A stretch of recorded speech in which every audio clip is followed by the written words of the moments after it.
Did we talk too highly about March Madness? Did we screw it? Did we jinx it? What happened yesterday? Man, that was the opposite, I feel like, of what we saw over the weekend. We had great games over the weekend, and yesterday, by and large, and not so much. But I guess that's how it goes with the NCAA basketball tournament. You guys see 5.88, I think, is the average number seed, the highest seed ever in the Sweet 16 moving forward. So I'll take that and try not to complain too much about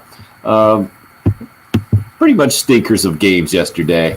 LSU Michigan was pretty good for a while. Outside of that, did you guys catch anything that was worth watching yesterday? I thought Oregon Iowa because of the upset, because of Oregon Iowa was entertaining. Oklahoma that thing was over with 12 minutes in the second half. And but it was it was following the narrative of being the upset and watching. You are right about the. So was Southern Cal probably the same thing? We didn't watch it because it was so late. But dude, it was so dominated. Late and it was so out of hand. That one was so out of hand. I just looked at the final score. It's another morning where I'm like, because that one was escalating 85-51. That's got to be the worst loss for Kansas ever in the history of the NCAA, I would assume.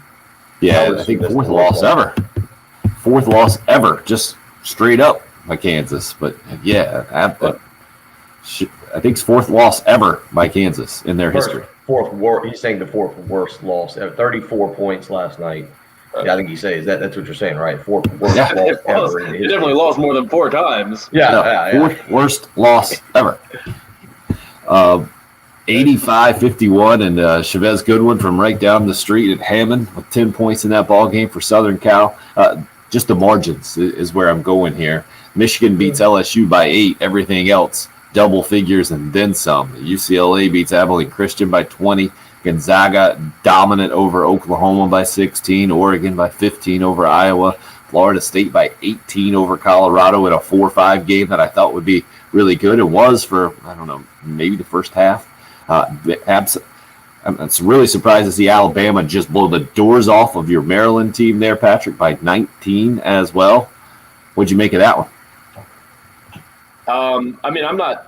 I'm disappointed because I wanted to see Maryland do more, but this team was not, said it from the beginning, they were not cut out to win the title. I had them losing to Connecticut because of a size mismatch, but my takeaway is Alabama is just so good. I mean, I don't think that we talked about it enough this year. They rolled through the SEC, and I don't know if we just were too focused on Carolina, but Alabama's ridiculously talented. I don't know if you saw Herb Jones. He played, I think, less than 20 minutes because he was on the bench for the entire first half after picking up 2 fouls within the first 3 minutes maybe. And I was thinking, wow, this is the recipe for Maryland right now. Their best players on the bench, probably not going to see action until maybe even 5 minutes left. Second half starts. Herb Jones has just a really dumb foul on a breakaway layup, just pulls on the guy. It's like intentional foul, just try and stop the layup. He still hits 2 free throws, and he's back on the bench for most of the second half. So it just didn't matter. Alabama was just they just shoot so much. They play so fast. They're so talented. They knock down so many threes. They shot almost 50% from 3. They more than doubled up Maryland in rebounding. It was 40-19, I think, in total rebounds, which is just not going to be the recipe. Maryland's magic number this year, or for this game at least, was 73 coming into that game. Maryland was 0-7 when their opponent scored 73, and when Alabama scored 73, they were 20-0. So that was as soon as they hit like 41, the 10-minute mark or something like that in the first half, or the 15-minute mark in the first half, I knew it was not going to be Maryland's night. They just couldn't. They can't score with Alabama. It was one of the oddest things. Is I was watching Michigan LSU, and I decided, all right, Michigan LSU's over. I'm going upstairs to get to bed, and I'm going to watch Alabama Maryland from there. And it was just one of those things, I guess, where it was about 9:15, 9:30ish, and Michigan LSU had been pretty good. It had been a bit of a long day, and you're exactly right. It was 46-36 was the score, and Alabama was shooting free throws, and Nate Oates called timeout. And the announcer goes, "Oh, Nate Oates at heart is a defensive coach calling to have a defensive stop here at the end of the game." I'm like, Wait, it's only the end of the first quarter, or the first half, and they put up 46 points on Maryland? And that's when I was like, oh, this could get away from. Alabama played good last night. They're a team that I think is a lot like LSU. That those guys, if they get hot, and last night we saw that from time to time with LSU, they would get hot. Did you see that ridiculous statistic, just kind of funny, in the second half that listed the runs between Michigan and LSU? Yeah, it was like the whole second half was basically just between 9 and 14-point runs. Yeah, it was four different runs of like LSU had a 9-0 win, Michigan came back with a 12-0, LSU came back with a 14-0, and then Michigan came back with a 9-0. And I could see that, obviously, LSU and Alabama playing each other for the SEC championship a week and a half ago. But they remind me a lot of that. What did you think? What did you think of Michigan last night? No Isaiah Livers. Hunter Dickinson gets in foul trouble there with 5 minutes to go. I was impressed with Michigan. I really thought the way LSU was playing, and they built the 68-63 lead, that LSU was going to be able to pull that thing off. And then Michigan, what was the young man's name? They got hot and had 21 last night. Sean D. Brown or Eli Brooks? I think they both had 21. Yeah, Sean D. Brown was the one that was hitting the threes. Yeah. And Michigan looked good last night. Michigan looked good. I feel like we're heading for a Michigan-Alabama Elite Eight game there. Yeah, I don't know what to think of Alabama because I always get worried about a team that relies on the three-point shot like Alabama does. Like all it takes is a slump, not even a slump for one night, a slump for like 8 minutes, and they can play themselves out of a game. But they can just beat anybody. They're really, really talented. They play a lot of guys, and they do not stop coming at you. I was very impressed by Alabama. And on the Michigan side of things, I thought it was a lot of LSU just kind of breaking down at the end. They just went one-on-one, and it got ugly down the stretch for them. But when you have a guy put up 30 for you, they had a guy, Thomas scores 30 for him, and Smart scores 27. And then after that, it was basically one other guy, as opposed to Michigan that had a couple of guys with 21 and then a 15 and a 12, a little bit more spread out. And they're the only one left, Patrick, from your vaunted Big Ten. It is just Michigan in the Sweet 16. Excuse me, I think 10 conferences overall represented of 16 teams left. Pretty incredible. Well, Oregon looked pretty fresh yesterday. They've not played since March 12th, and Iowa's played probably 5 games since the last time. I don't know. What did Oregon do in the Pac-12 tournament? I didn't even check. But Iowa's been in Indiana for like 3 weeks now, two and a half weeks. It was a bad situation. I'm going to go ahead and blame the rest. That's really your excuse? That they wore themselves out. They just beat each other up all year, and that's why they were SEC football excuse. Yeah, SEC football excuse. Sure, that's my actual excuse. Okay, good luck with that. It's at _Patrick Perrette, where you can find him on Twitter. I'm at Tim Hill 1075. Bill is at Will Gunther with 1L. Jen Jensen holding things down, producing from the Herndon Chevrolet Studios, and just about to step in on the live video stream here that we're up and rolling on Facebook, YouTube, Twitter as well. The station handle at 1075 The Game. A lot of Gamecock football talk yesterday. Anything stand out to you, Bill, when we heard from players? Some of these guys we heard, or at least a guy like Jordan Birch, hearing from him for the very first time as a Gamecock, even though he's done with a full season. He and Mo Kaba, both guys that we heard from for the first time yesterday, and kind of interesting to hear from them. So nothing that I thought necessarily stood out or jumped out. I've said it. I think that there's going to be I think there's going to be positive vibes across the board until you face a little bit of adversity. That's exactly what I thought we heard yesterday from Jordan Birch and from Mo Kaba and from a few other players. RJ Roderick was kind of interesting, talking about opting out, opting back in, and so forth and so on. But positive vibes, and that's what I expect. I expect it to be 14 more, practices or a few more media sessions with nothing but positive vibes from the football program. I didn't expect those guys to come out and say, "Oh yeah, that Will Muschamp man really didn't know what he was doing running a football program. Glad he's no longer here."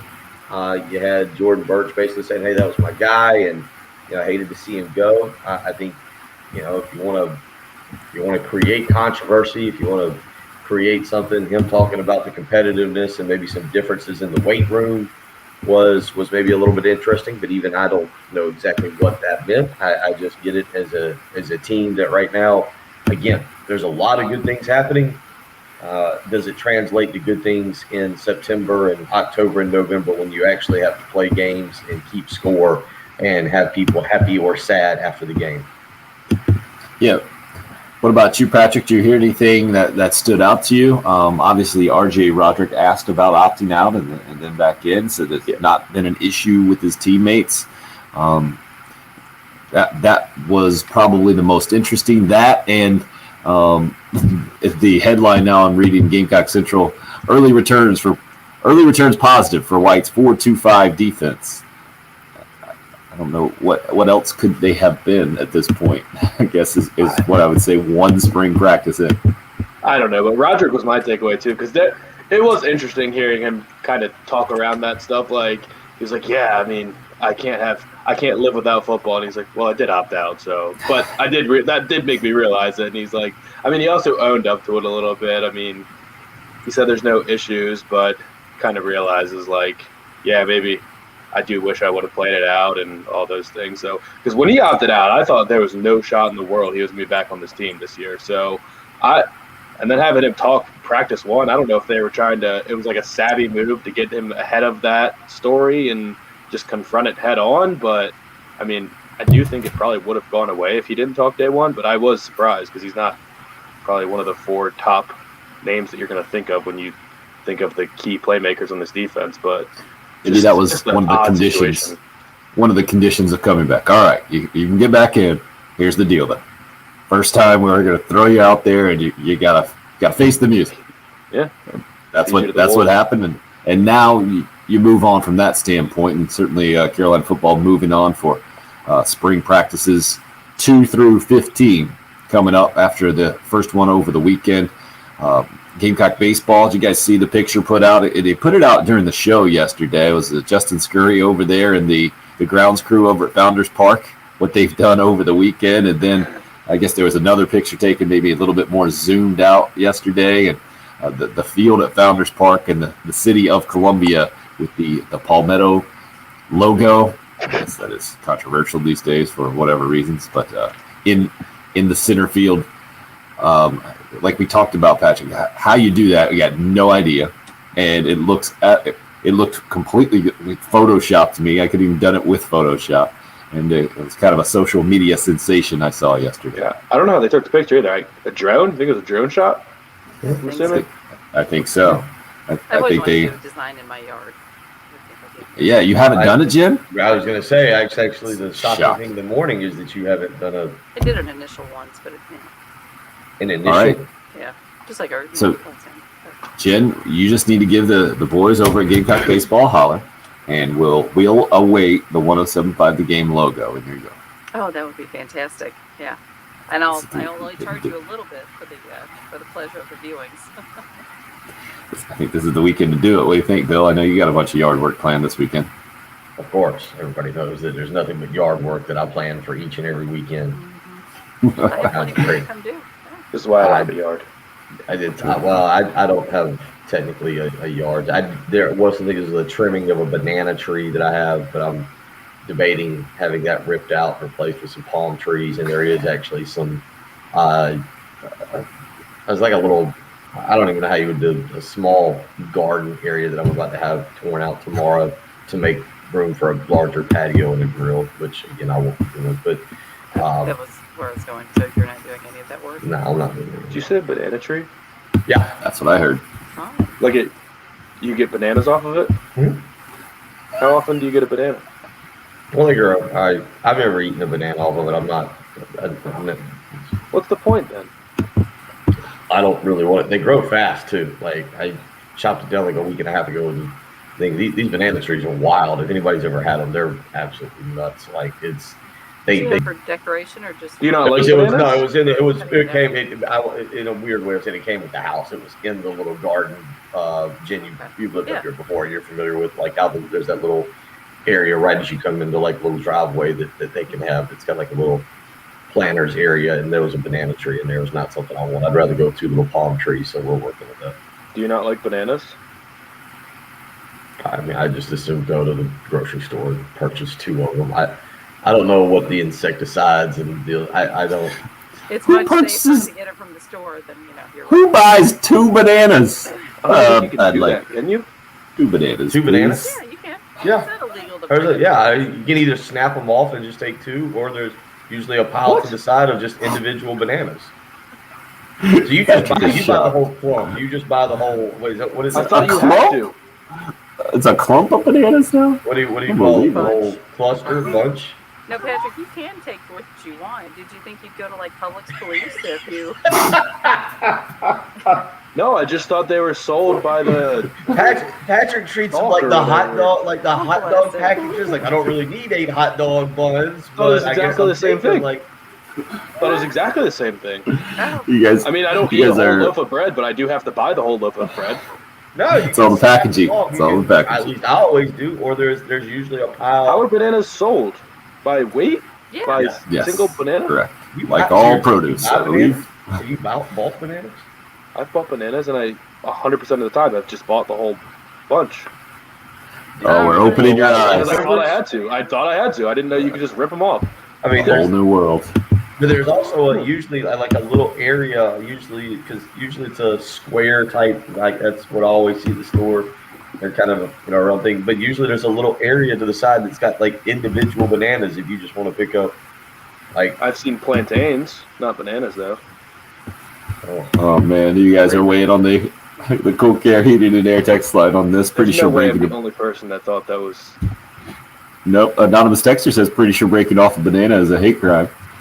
Gene says this conversation's going bananas, but he started this morning saying, "Don't make excuses, Patrick. It's not you, Big Ten basketball."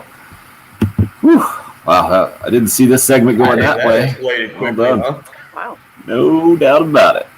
803-404-6100 if you would like to weigh in on a day of basically blowouts in the NCAA tournament, but still leading to a Sweet 16 unlike we've ever seen. 5.88, the average seed in the Sweet 16, the highest ever. Does Patrick even adult? Christopher says on the Facebook live stream. I think he was such a responsible adult. He never even thought about breaking up a bunch of bananas. Exactly. I see that as a high level of adulting myself. And I want to leave the full bunch for the next person that comes by in case that's what they want. I don't want there to just be like 3 bananas and. Then they could put them together. Yeah. Just, if I see a bunch, like okay, I may only want 5, and if there's 7, so if you break off 2, somebody else is like, hey, I need 2 bananas. Great, Patrick was here. Well, I don't want to see any empty slots in my bunch.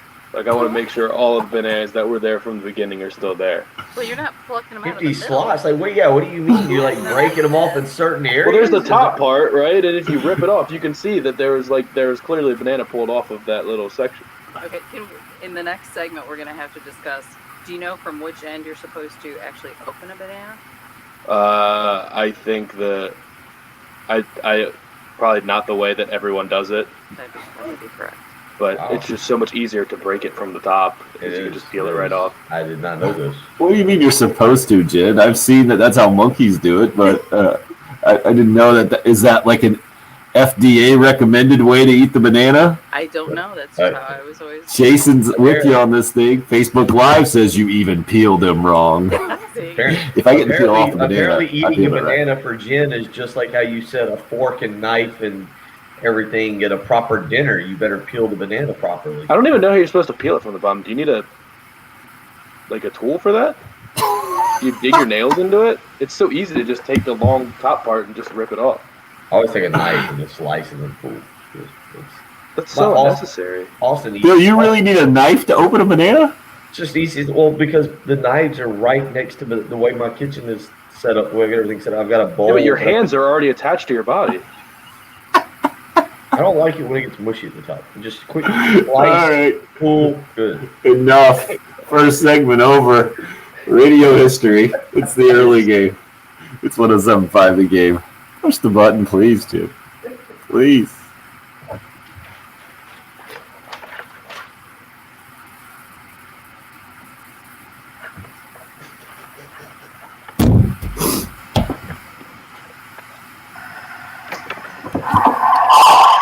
Sure, she's having an in-depth discussion now on the horn. Well, that was something. Entertaining at best.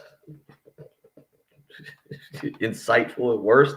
Let me tell you about something else that's very insightful. That would be saving money on your current mortgage situation. If you're thinking about purchasing a home or if you're thinking about refinancing, now is the time to get in touch with the mortgage guru, Jacob Crowder with First Palmetto Bank. Give him a phone call this morning, 803-719-1005. You can also email him the letter J, Crowder, CROWDER at firstpalmetto.com. That phone number again, 803-719-1005. Now's the time to do it, to see how much money you can save by refinancing. If you've been thinking about doing it, don't wait much longer. These interest rates are not going to continue to stay low. Things are going to go back up, but right now is a prime opportunity, especially for refinancing. But maybe you've been thinking about moving. You've been eyeing up that dream home. It's time to expand a little bit. The kids are getting older. You can get a lot of house for not that much of a monthly mortgage payment. You just need to get in touch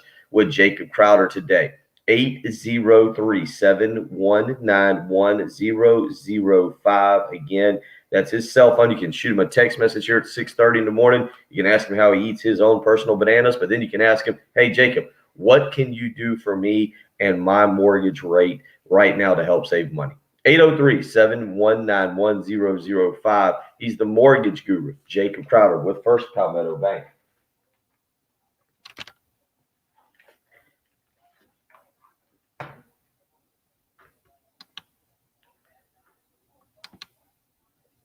Now I got to go see if I got bananas here. I don't know if I have bananas in the house or not.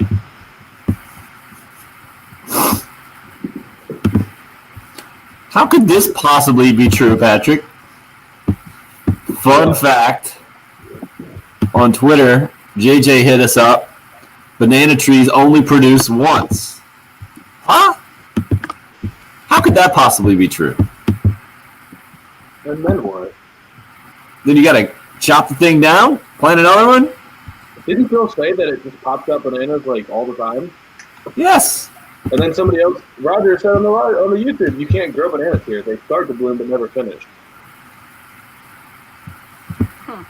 Unbelievable. So, you know, when Bill comes back, tell him if you plant like the stem of a banana, it'll come back up with open. Do what now? You talking about that banana tree? Yeah, I'm telling you, if you plant a banana, the end of a banana, plant it, and then you get a whole new tree. Well, it's something with the stalks, isn't it? Like if a stalk goes in, you say that. It's something with if you plant the freaking stalk, it grows another one. Like these things are insane. They grow like it's nobody's business. What is a stalk? What is this, corn? Have y'all never seen one of these banana trees? I've seen it. I mean, it has like it.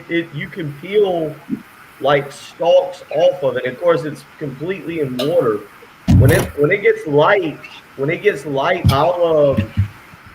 I'll maybe use my cell phone and go out during a break, or I think I might be able to take the computer and we'll go out and I'll show you the banana tree here when it lightens up.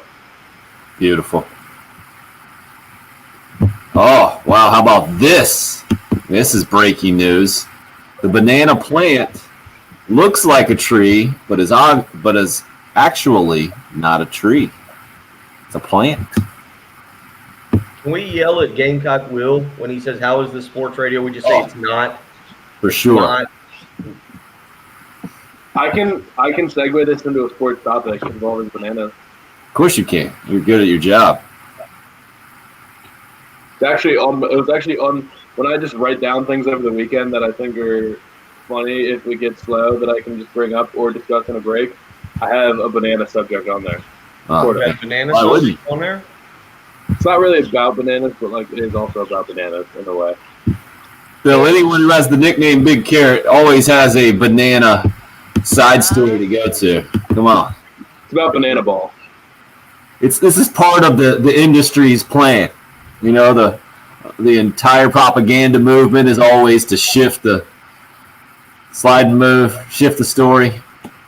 See what I need to do now. See what I did in my mom's flower garden back on the farm years ago. You know, learned in science class that if you plant like the eye of a potato, you know, more potatoes would grow. And I was like, well, I'll just try that experiment. And she had potatoes coming up all through the flowers and stuff. Was not a happy camper about that at all. So Nice. So maybe, you know, I'll have to do some rogue move and, you know, just plant intermittent things in Bill's garden and see what, you know, pops up. No, that little garden's being taken out and made room for I'm backing the grill up in there to create more room. And I'm having a little like, We're heading back in. a little like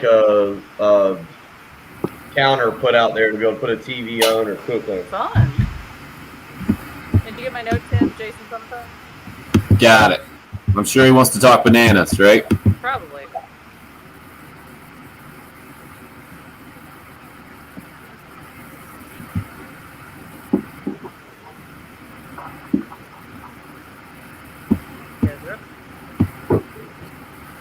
Live radio, you never know where it's going to go. Tune in, looking for NCAA basketball tournament talk, Gamecock football talk. Well, you got a little bit of that in the first segment. Mostly you got bananas. Knife for a banana, Anthony says on Facebook Live. Uber lazy. Craig somehow enjoyed that last segment. It's his best segment ever, but then he asked about banana hammocks. So Craig clearly thinks differently than most people. Also looking for a jackfruit conversation, which is never even heard of in my whole life, I don't think. Timothy says, I did not see this coming today, nor to this level. Billy says, that's why I love this show. It's always good for a laugh. Gamecock Will clearly not seeing it that way. How is this sports radio? Gamecock Will now on suspension after his third straight negative text. Undoubtedly, you guys didn't realize UCLA is in California. Sorry, I forgot the world revolves around Little Carrot yesterday, and now this one. 3 in a row. That gets Gamecock Will on suspension. Not sure exactly how he's suspended or how we'll pull that one off. I'm just telling you. Who hit us up? Papa Joe here. I have never seen a normal human being peel a banana from the bottom. Only primates. The only reason I know about this is we had someone in my college class come in and do a little demonstration. Said, no, this is actually, if you go to the zoo, this is how monkeys do it. It's a lot easier. I've tried it before, and it never ends up easy for me. It always ends up a little squishy and messier. I get it. That's how you do it. Use a knife. It's not squishy. You just do it from the top, and Right, exactly. You just do a little. It's a quick little slice, and then you just peel. It takes a second and a half. It's easy. Good. Boom. He just seems so Patrick, I will tell you that I have, I think, taken a section off the bunch before from the grocery store. I've never done it with just 2, Bill. I think I've done maybe 4 instead of 8, right? Taking half, but I felt guilty while I was doing it. I've never seen a person do it in my life. Right. And I've had to figure out ways. I have to eat so many more bananas than I ever want to anytime I buy bananas. And you're a guy that likes to grocery shop too, right? No, we're opening up. I love the grocery store. Yeah, I have a lot of ways to eat bananas now, though. Apparently, you can if you're for hire. It sounds like Jen is not her favorite thing to go to the grocery store. She's missing out on some. What it sounds like is if you see Patrick in the grocery store, follow him around because you might end up with some extra bananas there. He's going to buy a bunch, and he's not going to want all of them, so you might luck into an extra banana or 2. I'm going to eat them all, though. I always do. I'll figure out something to do with them. I have a lot of options in the holster. It's supposed to be. I can do. Oh my god! Come up with a top 5. Supposed to be good for weight loss. Gamecock Flakes all into this thing. Top 5 bananas. Eating it regular with Frosted Flakes is number 2. Peanut butter banana sandwich is number 3. With yogurt is number 4. And smoothie number 5. That's what I do with my bananas. Have you ever done just bananas in a bowl and then pour milk, like you're eating like cereal? No, but I do it with frozen flakes. And every morning when I was playing lacrosse in the dining hall, I would go and just make a power bowl of granola, banana, peanut butter, and vanilla yogurt, and just mix it all up. Just tons of protein. Oh. That was my daily breakfast. Bill's out of this conversation. He's checked out. He's done. Gamecock Frank's all in. He's like, I hate it when a banana's too ripe. I like mine just a little bit on the green side. How do y'all like your bananas? That should be a shirt. You know that, right? Should be a 107.5 The Game shirt. How do y'all like your bananas? Chris says, "What?" Go ahead. Sorry, Chris says, "What are you doing, Patrick?" Banana pudding, #1. I was gonna say, I don't know how to make. Oh, I've never made pudding. You just buy little instant pudding packets, or you what do actually? you mean you don't know how to make banana? You're over there. You make these. I don't know culinary, how. like- I mean, you make it's just you just put bananas in the pudding with some graham crackers or vanilla wafers, right? Yeah. That's all it is, right? Vanilla yogurt or vanilla. Billy, this is where sometimes it just sticks out like a sore thumb that Patrick is not from around here. I think this is one of those times. Is banana pudding I will never make pudding. Is banana pudding a southern thing? Is that a truly Oh southern yeah. thing? Is it? No, I don't know if it's I don't know if Northerners are like. I didn't know if that was just truly a southern. Well, let's go to the Midwest expert here that I rudely interrupted earlier. Jen, banana and it's pudding. It's not pudding. And no one says here's. I will never say pudding. I will never say pudding. Seriously. We used to make it, but it wasn't Okay. like a food group like it is here. Okay, I think that's fair. It seems to be more of a staple here, and it's good, but we would make it just not all the time. What a Tuesday morning show. Yeah, Jason desperately wants to get in on this conversation on the Love Chevy phone lines at 803-404-6100, and why wouldn't you? Morning, Jason. Oh, this is not just any Jason. This is Jason Harrell, our NBA Top Shots expert. He gave us the heads up on this thing. You're still up out in L.A. right now? Is that what's going down?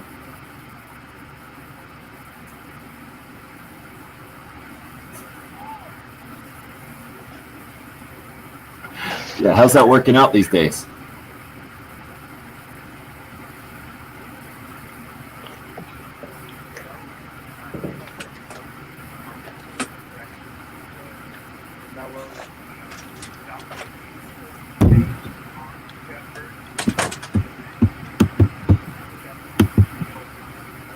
Should I sell my Anthony Davis card? I got it in the Seeing Stars pack a couple weeks ago during All-Star Week.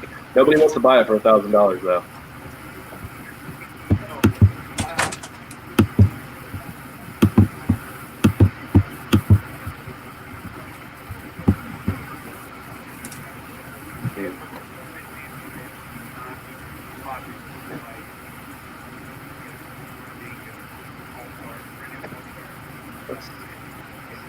And playing in a big market too. I don't get it. Have they fixed the payout thing? By the way, like, are people getting their money now?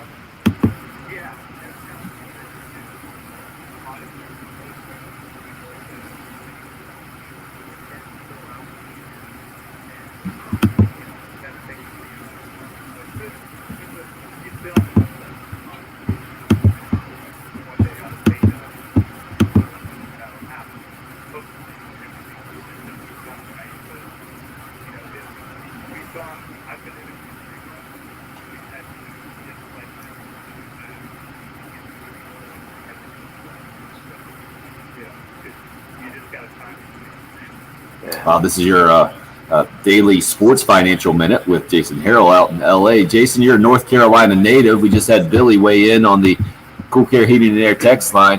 Where is Bill from? Is banana pudding Southern? That's like asking if biscuits are Southern. Is banana pudding anywhere? Is it allowed out in Los Angeles? Have you ever seen banana pudding there?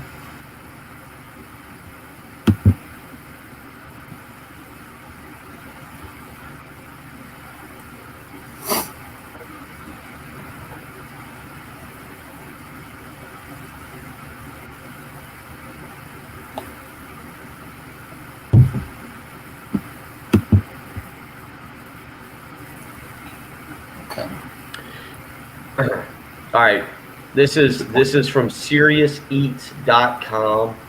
It is published by Robert Moss on March 4th of 2015. Oh, that guy was talking about. SeriousEats.com. Everybody knows this is a very highly popular food website. Banana pudding was invented in New York City and given a southern twang by Hollywood producers and self-promoting chefs. Wow. It's all been a farce. They're uncovering a lot. Yep. No, please.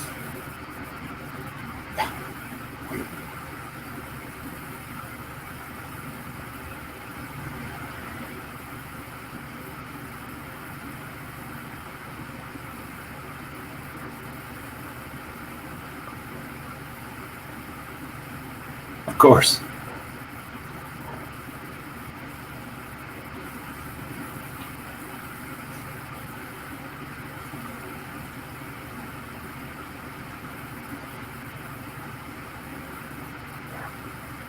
That's just another sign that we live in a different world for sure. And everybody knows that's the triple threat of sports: Super Bowl, March Madness, and the Waste Management Open golf. So maybe you can help Patrick out this morning, who's coming in all defensive because he's been all in on the Big Ten and basketball this year, being a Maryland guy, and now only Michigan is left. Do you feel the same kind of way being a Duke basketball fan? I've seen the 14 highest paid coaches all out in college basketball. The only top 20 highest paid coaches left are the UCLA coach and Mick Cronin and the Oregon coach and Dana Altman, I think is number 20.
That means Jalen Rose and Chris Webber better hurry up and make up quickly.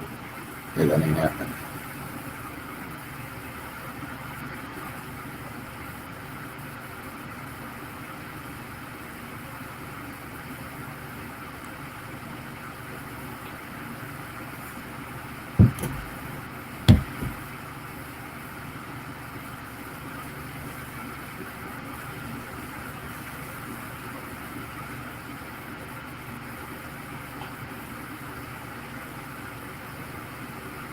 That's our buddy Jason out, our LA correspondent this morning. A call that has started with the update on the NBA Top Shots market, got in deeply into bananas and then March Madness. Patrick, you seem confused over there. Do LA people care that both LA teams are in the Sweet 16?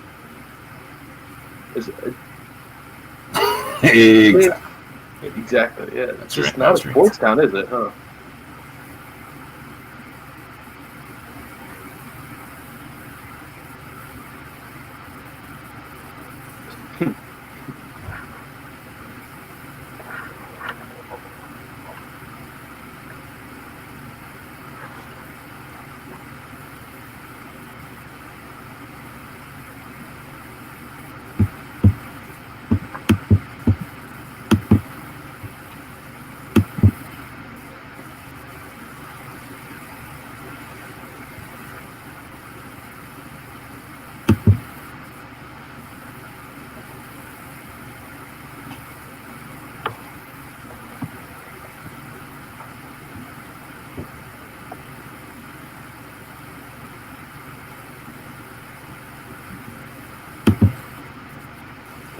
We appreciate you completing your Bermuda Triangle of sports here, even though you didn't even fill out a bracket, and telling us people in LA with two teams now in the Sweet 16 just don't care about college basketball. Thanks for being part of our banana extravaganza this morning, where I got to take us to break with two texts within a minute of each other. You got another question over there, Bill? No, let me clean up a few things real quick here on what we've discussed. The first actual banana pudding recipe appeared in 1888 in the Massachusetts-based Good Housekeeping periodical. So again, I don't think this is a surefire thing that banana pudding is a Southern treat. Secondly, as I was listening to you, what exactly, give it to me again, that stat, highest paid basketball coaches that are still in the NCAA tournament? Top 20, and it might just be from public schools or something that I saw. Only 2 left in the top 20. I think Mick Cronin, they had him listed as number 15 in the country. Top 14 are all out. Mick Cronin is number 18 at $3.6 million.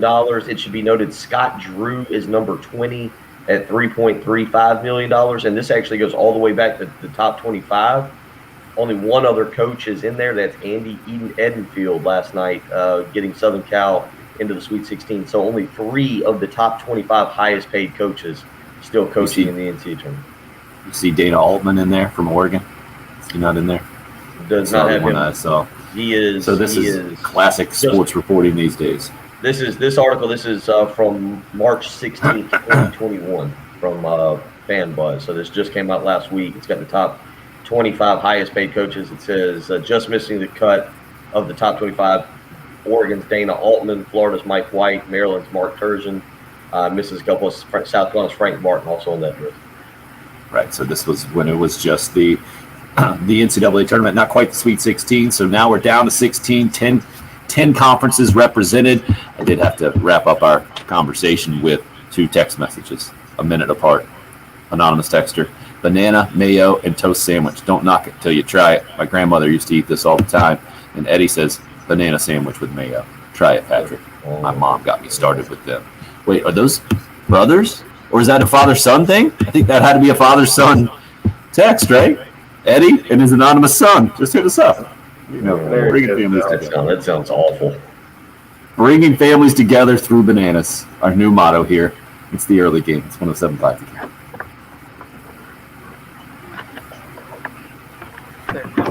Of course they're hungry.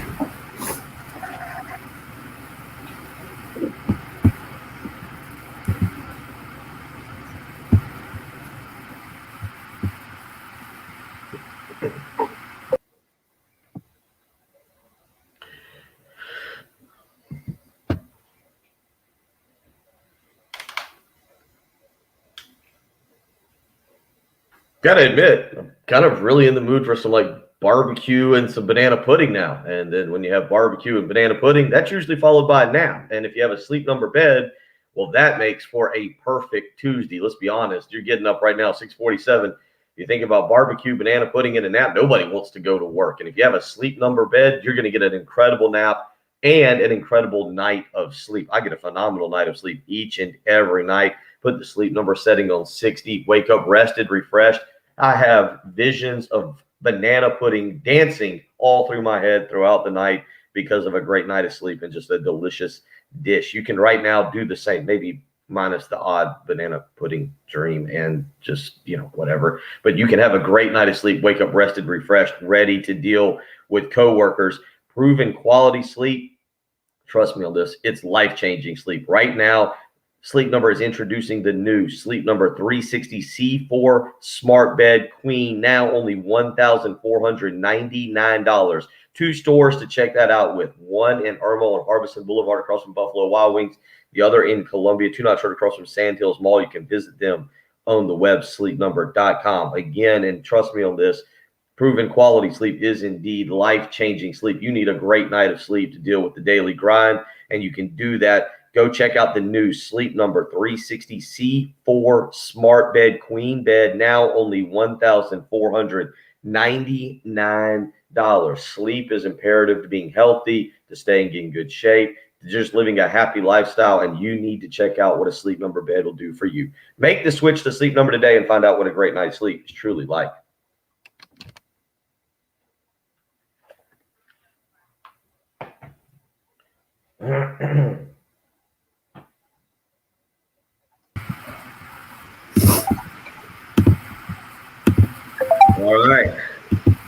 Well, that's Iowa number 1.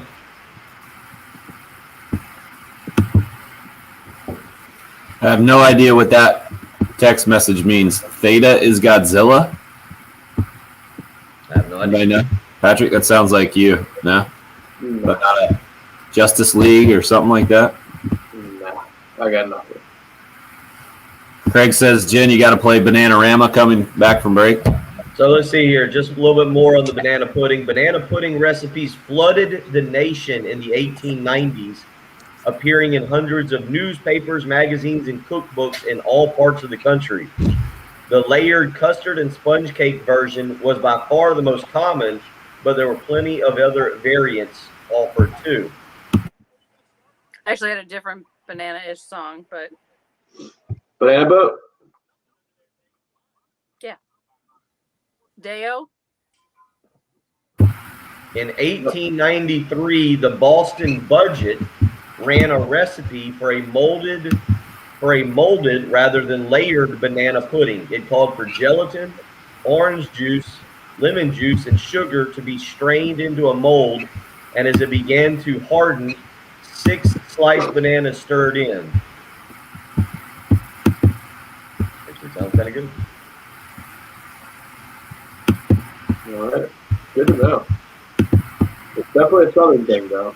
Oh, here, this is big. By far the most lasting innovation in banana pudding making occurred around 1920 when cooks started swapping out traditional sponge cake and replacing it with the more convenient base vanilla wafer.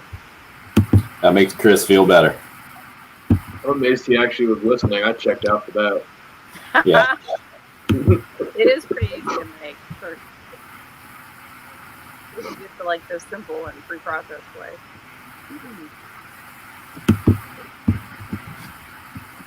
This is an interesting article. Now it's breaking down Nabisco.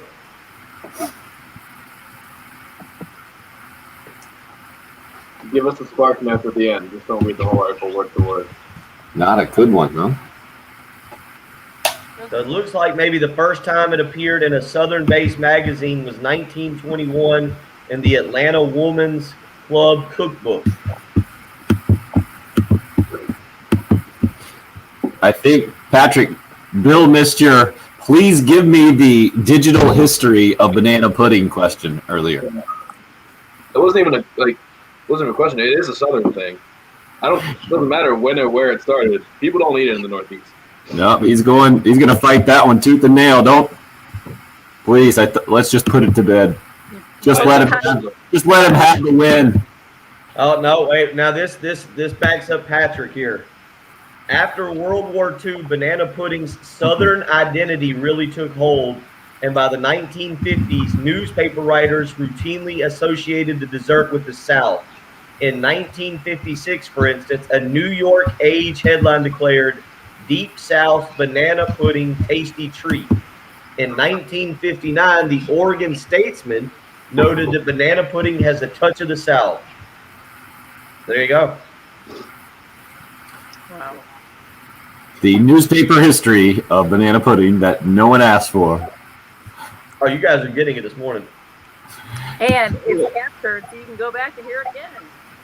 Chris, I'd be with you if Bill did this on a regular basis, especially with sports topics. Yeah, year 6 of his college career was banana pudding and Southern desserts 101. We've never gotten a sports breakdown like from a historical perspective from Bill like this. Speaking of, I don't like this text here that said. You don't like what? Are we going to talk sports or should I change the station? Then 5 minutes look later, after we have a sports conversation, he texts again. And Patrick, gotta understand, man. These people just need to get it out. They gotta get it out. That's what we're here for. But look at sometimes his I need to get it previous, out too. Patrick, look at all his previous text messages. Yeah, I know, that sucks. So we will be going into the end hour music. Yeah, but you have a microphone that you get to put on and you get to get it out every single morning. And people get to hear it. I filter mine a little bit. Well, if you didn't filter it a little bit, you couldn't have the microphone. That's true. Sometimes Games like baseball doesn't play today. Sometimes I just pretend to be bitter when I'm really not. That's doing a Bill thing. All right, you're only getting about 45 seconds. You're up. Can't do that, Jason. Got to take kids to school tomorrow. Find shoes. Is this a banana song? There it is. Well done, Jim. Oh no, now we got Bill dancing. If you guys aren't on the live video stream, you've missed his historical breakdown of the digital history, which is basically the newspaper history, I guess, of banana pudding. And you finally are admitting now, Bill? You're finally admitting that it is a Southern thing, banana pudding?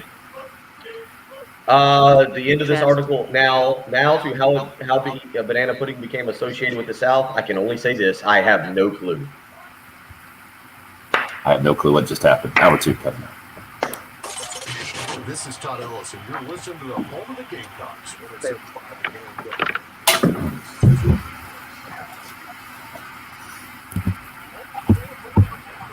One of the explanations is that a lot of bananas start coming through the port of New Orleans. It became more of a Southern delicacy. David from Lexington now in on the banana and mayo sandwich. That sounds awful. I don't understand how people do. I've had banana and peanut butter, and I can understand that. You guys have never had it, really? Yeah, banana mayonnaise. Yeah, that's in my family. Oh, I'm a true Southerner. Oh yeah, it's not bad. I've tried because I've heard a bunch of people talk about it, but See, we didn't have mayonnaise in our house. It was Miracle Whip. Good for you. Mayonnaise has only grown on me in the last few years. I'm not, and still, it's not a. Bill, what do you think? Jason's calling for a live stream banana pudding. That might be a Friday show. I can't do it tomorrow. Remember, I got to take kids to school tomorrow, and the way yesterday's attempt to get to school went, we're not gonna have time. When I was dealing with a cat, trying to find the daughter's shoes. The annual, does everybody have your mask to go to school? You do that once a year, huh? Agreed, Trey. Annual. Everybody got a mask. So far, it's only happened once a year. How? I don't even know, but at some point we got to talk about the Deshaun Watson thing, huh? Sure. It's up to 14 lawsuits and 24 accusers? That's crazy, man. Yes, I'm with you on mayonnaise, Craig, by the way. I just don't think there's any possible way to talk about that and for it to go well. Yeah. How does it not become a Carolina Clemson thing? How does it not become a clearly he's guilty or clearly he's innocent thing when I don't know how to. Well, the sports take is that he's probably not getting moved this offseason. Because of this? Because of this. Either way, he's either going to end up in jail or somebody's going to end up owing him a lot of, reparations for image and all that sort of stuff. But either way, the situation is too toxic for someone to risk trading their entire future for him.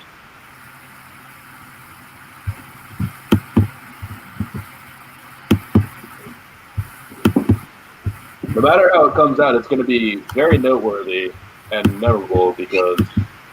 But when there's this many, when you say no matter how it comes out, when there's this many cases or many. Well, there was one, and then the lawyer put an Instagram post out basically soliciting other people to hop on and join. So, but I mean, stuff like this doesn't get just resolved in 2 or 3 months. I feel like this is going to take forever. So from what I've read is that the move that a lot of people are saying is Watson's lawyer is going to probably try and just get this to become one, all these combined into one case rather than try it 14 different times. So it might be a little bit quicker than you think. And he could also settle. And then it could all be over. Wow. Whatever it may be, it's escalating. And it's a celebrity lawyer, so you can never trust those guys either. It's hard to know what to take at this point. We made a switch yesterday trying to fish. There's no fish in this Lake Murray, but we made a switch yesterday and went to the lizard. Went to the multicolored lizard here. Any particular reason? Something new. Just something new. The Fat Daddy was not working. Are you trying to catch an alligator? If that's what wants to pop up, a little alligator meat.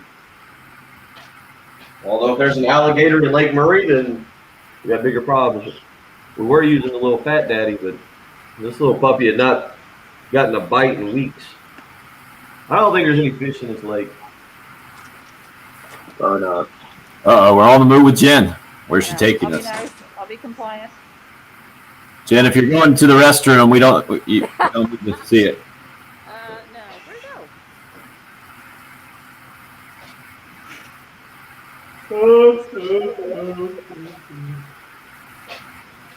I had a surprise. You say you got a surprise? Mm-hmm. She sure did.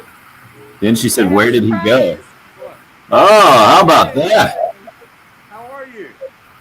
Morning, Tom. I'm talking to all of our listeners right now. Tommy It Moody. was Route City last night, wasn't it? Yes, it was. No doubt. What's going on at 7 o'clock in the morning, Tommy? Our old-timey clip of the day. Oh, impressive. Well, good morning. Good to have you. Got in last night. I got in Sunday morning, I guess Monday morning, about 2 a.m. from Nashville, Tennessee, and running a little bit behind. Woo!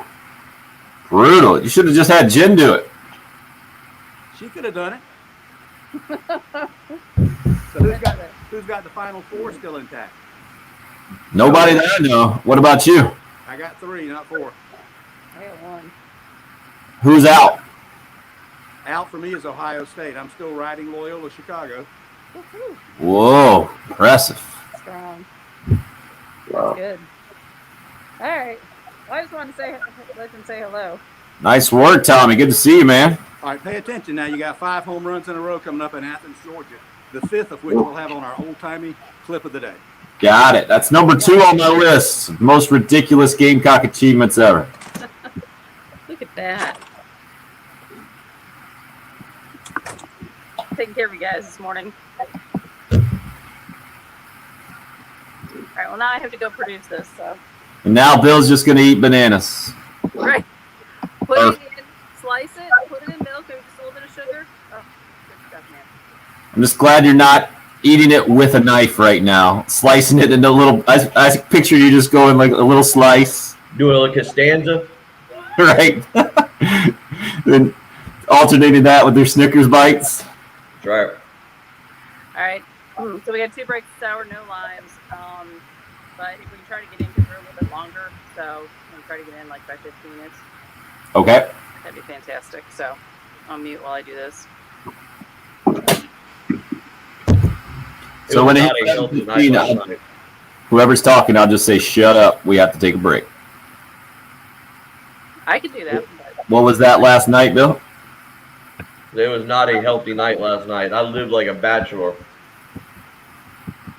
My dinner was buffalo chicken dip, a piece of pizza, some ice cream, and a few Oreos. And bourbon? And bourbon. And bourbon. Bourbon and Sprite. Living the dream. And LSU in Michigan. Then I went to bed at 9:15. Wow. Impressive. I was just getting able to watch basketball about that point after 8:40 bedtime with my characters. Ooh, boy. Yeah, Craig. I was at 166 this weekend. I haven't gone back to the gym yet. I had to go to the doctor on Friday. I got put back on an antibiotic. It should run out, I think, tomorrow. I got 2 days left, today and tomorrow. There's nothing like going to the doctor and them looking at you and be like, I think you're sicker than we realized, or you were more sick than we realized. I was like, oh, okay. Quality.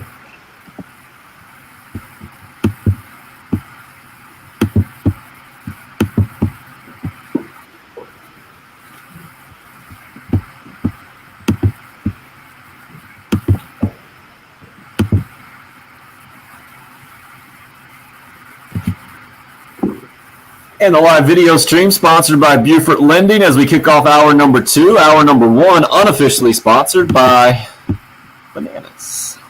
And banana and mayo sandwiches introduced to, I guess, the rest of the group. You guys say you never tried one of these suckers, huh? Nobody? I've heard of them. It does not sound like anything I would ever eat. That I've had banana and peanut butter sandwiches. I've tried that, and that's okay. It was livable. But the banana mayo sounds awful. Patrick, not interested? Not really. I just see no reason to do that. I've heard of it. I mean, I'm willing to try it, but I'm also not going to just make it for myself. I live by my, like, yeah. I buy bananas. I'm going to do what I know. If I'm going to split it or something, like, I'm not going to waste a whole sandwich on something that I'm not sure is going to be good. Yeah, didn't Elvis eat those? Chris hits us up and with a little culture on the Facebook live video chat there. I think it's exactly right. I think he might have made those famous back in the day. We'll try to pivot towards some sports conversations here, and if you've sent us a bitter text. Peanut butter. Oh, yeah, his banana peanut butter. Is that confirmed, or are you just guessing? Yeah. Are you an Elvis guy? Fried peanut butter banana sandwich. I thought it was peanut butter, but I Googled to make sure. Wait, are there 25-year-old Elvis guys out there? Does the current generation have appreciation for the king there? I mean, I wouldn't call myself an Elvis guy, but I do appreciate him. Okay, interesting. I feel like my generation was the first one that wasn't really in touch because my aunt, who I guess is about 15 years older than me, right? Somewhere in there. So the year I was born is the year that Elvis died. But she was a big Elvis fan. Bill, you look very confused right now. You guys are leaving. I never understood Elvis growing up. You guys are leaving off a key ingredient of the Elvis sandwich. Pickles? Peanut butter. Pickles? Peanut butter, bananas, and there is a third ingredient. Okay. Feel free and it to is a very let us in. popular ingredient. It is a breakfast ingredient, and it is bacon. Ooh, wow. I had no idea. That does sound good. Maybe you can make those up for us one day. Jason's already suggested that you make some banana pudding on the video live stream tomorrow. It's not going to happen tomorrow, Jason. Maybe later this week. Bill said maybe on a Friday. Sounds like he's only willing to cook on Fridays on the program. Pretty much, yeah. Friday's the best day. So this is what happens when you have, what was the average margin of win last night? It had to be right around 20. You got Southern Cal giving Kansas. I was wrong earlier. I said the 4th worst loss in program history, 3rd worst loss ever in program history for Kansas last night. 34 points was the margin of victory. 85-51 if you didn't stay up late last night. And why would you have at this point? Maybe, I guess, Columbia native Chevy Goodwin's family stayed up and watched that thing for sure. He had 10 points in the Southern Cal win. 85-51 over Kansas. Alabama beats Maryland by 19. Florida State an 18-point winner in the 4-5 game against Colorado. Creighton a 14-point winner against Ohio. UCLA blows out Abilene Christian by 20. Gonzaga by 16 over Oklahoma. Oregon by 15 over Iowa. The only single-digit game was the best game of the night for sure, but there wasn't much drama down the stretch. Michigan beats LSU 86-78 was that final score. And the two number ones, I'd say Gonzaga certainly looked better. Oklahoma pushed them a little early on, and then Gonzaga goes on a run and looks like, to me, made me feel more confident about my pick as picking them the national champ. I was a little bit worried early on. You know, the word on Gonzaga is that they're not physical enough. We had somebody hit us up I think it was Richard, with a flaming hot take that no number ones will make the Final Four. Gonzaga not physical enough. I thought Oklahoma would be kind of the first test there, and clearly Gonzaga passed that test last night. Bill, what do you think the chances of Gonzaga winning the national championship right now? I believe they've gone from 2-1 to 3-2 in the Vegas odds as the best odds of winning this sucker.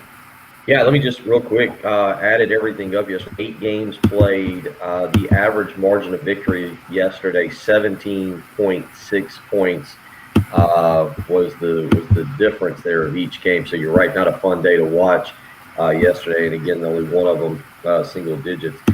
I mean, you know, watching watching this tournament to date and looking down the brackets, it's hard to see Gonzaga being challenged right now. I feel like they're going to blow past Creighton on Sunday. By the way, we don't get NCAA basketball tournament again until Saturday. You guys are aware of this, right?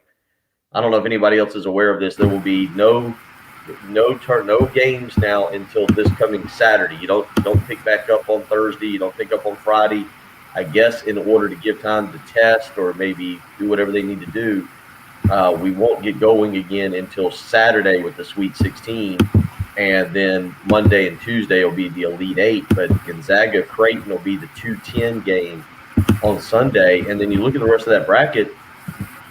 I know Southern Cal looked impressive. Oregon, obviously back in the Sweet 16. But when you talk about Gonzaga, Tim, going to win a championship, it doesn't feel like the road in front of them is that difficult. Now, I will say I was impressed with Michigan last night, and that could be a Final Four matchup. I did not watch Florida State, Colorado. Did either of you guys spend any time on that? Or Yeah, Florida State just dominant. Once they pulled away there, I feel like we're having the same conversation. And Patrick, I think you mentioned it with. Did you mention it with Michigan earlier? No, it was Alabama. You're talking about. You got multiple guys who just come in and they're deep and they're good. To me, Baylor is kind of that team as well and has been all year long. So you got Alabama, Baylor.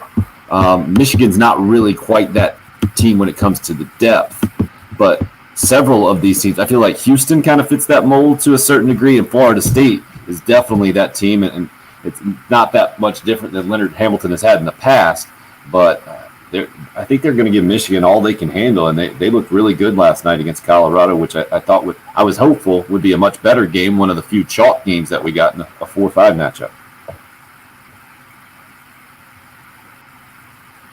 I don't think Gonzaga's going to get challenged, though. I mean, they're awesome. They're an awesome team to watch. First of all, Drew Timme, Fu Manchu is one of the greatest college basketball facial hair of all time, right? Like, that's got to be on the Mount Rushmore. I don't know it is strong. Who else you would ever put up there beside them, but I didn't know that was full, big. And it is strong. But I like him and Kispert just wearing headbands, and Jalen Suggs has his super short shorts, and he's just a beast, and they're just a fun team. I think they're going to roll. And I don't know, I honestly at this point think that they might roll and not play a close game for the rest of the tournament and just crush everybody. Like Southern Cal and Oregon, like, there is an East Coast bias, and that's very real. I think both those teams' records, I think Southern Cal is like 24, 25, and 6 or 7, and Oregon same way, 21 and 6 or 7, and I think Oregon has only lost one game, or maybe not even lost the game, with Chris Duarte, their point guard. So they're legit. But my takeaway from yesterday is just Gonzaga is everything we cracked. They were cracked up to be. They're 12.5 point favorite in their 1-5 matchup against Creighton, the largest spread rolling into the Sweet 16. The Arkansas Oral Roberts spread, the second closest one. The only other double-digit one, they're 11.5 point favorite. The Hawks are. Yeah, if this is the ACC or the SEC, maybe even the Big 10 or Big 12, we're talking about impressive conference showing, right? Pac-12's got 4 of the 16 teams left. They got a quarter of the Sweet 16. You got to give them credit. Southern Cal, Oregon play each other, so they'll have at least one team in the Elite Eight that will most likely play Gonzaga, we assume, who will beat Creighton. Then you got Oregon State as well, making the upset run as the 12 seed, and UCLA, the upset run as the 11 seed. Oregon State will play Loyola. They're a 6.5 point underdog, and UCLA is a 5.5 point underdog to Alabama. I don't think anybody saw this coming. Not this year, especially with the narrative being the Big Ten. Yeah, just Bill Walton. But Bill Walton doesn't. He sees things that a lot of other people don't see. Yeah. Bill, what do you make of the Pac-12 making the run here? I don't know. I don't want to say we didn't see it coming. We didn't. They play at 9 p.m. every night. We never watched it. It's true. That's a good point, and they don't have a good television deal either. No, I agree with you. I guess I look at it more big picture than just Pac-12.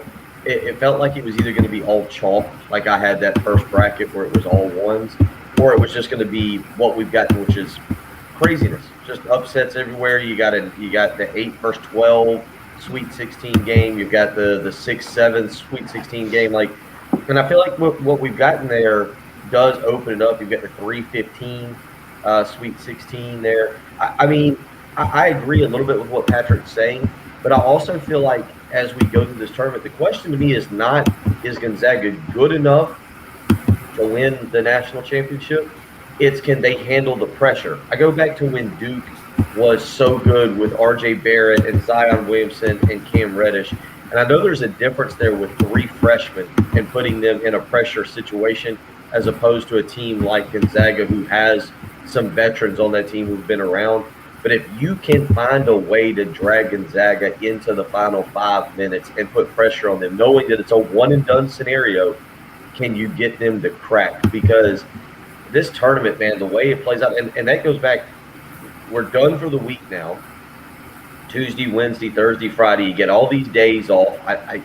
We hope, right, that nothing crazy happens with testing, that all 16 teams remaining are perfectly fine and will be able to play next week.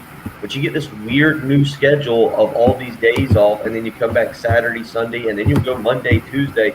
It's just an odd setup where, for a conference that we don't talk about because we don't pay attention to because of the television deal and the late night games, you're right. Patrick's right. Southern Cal's 24-7. That's a good basketball team. Evan Mobley is a top 10, top 15 type NBA pick. He's a top 5 pick, sure. I haven't looked at mock drafts in the last week and a half, but yeah, I mean he is a big time prospect, and Patrick. And his brother's a stud too. Exactly. I mean they were fantastic last night, but the point being is, if you can drag, if Southern Cal can win, and Dana Altman's a really good coach at Oregon. If you can get Gonzaga into the final 5 minutes, does that pressure of everything that you've spent the season trying to accomplish get to you, and you crack in the moment? I think it's a very interesting tournament. And look, I hate to say it because I feel like Patrick would lose his mind on the Monday morning of the national championship game and potentially on Tuesday morning. I mean, yeah, if you made me pick a national championship game right now, it'd be Gonzaga Baylor. But I wouldn't be completely shocked if it's some kind of Loyola Chicago, UCLA type weird championship game that just makes no sense at all. If it's Loyola Chicago, UCLA, I will be exactly baffled. That's what I'm saying. Well, you'll also be, and I won't watch it. Yeah, you'll show them. How about that? I'll kill their Patrick. It's @_Patrick Perrette on Twitter. Bill at Will Gunter with 1L. At Jen Jensen Morse, where you can find Jen, who's holding things down in the Herndon Chevrolet Studios in downtown Columbia producing. I'm at Tim Hill 1075. Just getting rolling here in hour number 2, where USC women's basketball back in action tonight. So the women's tournament tonight and tomorrow night. It's Oregon State up in the second round for the Gamecocks. This is the same matchup that happened back in the 2014 NCAA tournament for the USC women, where Dawn Staley and company advanced. Then they'll be looking, they are big favorites to do it again as the number 1 seed tonight. Gamecock baseball also in action tonight. So it'll be baseball on our sister station, ESPN 1320 AM, while basketball will tip off at 6:45 here on 107.5. The game will join that baseball game in progress against the Citadel after the USC women's basketball game concludes, probably somewhere around 9 o'clock this evening. But Gamecock baseball back in action at home, Founders Park, the Citadel, SEC Network Television tonight. 803-404-6100. If you would like to weigh in on the program, you can call or text. It's the early game here on 107.5 The Game.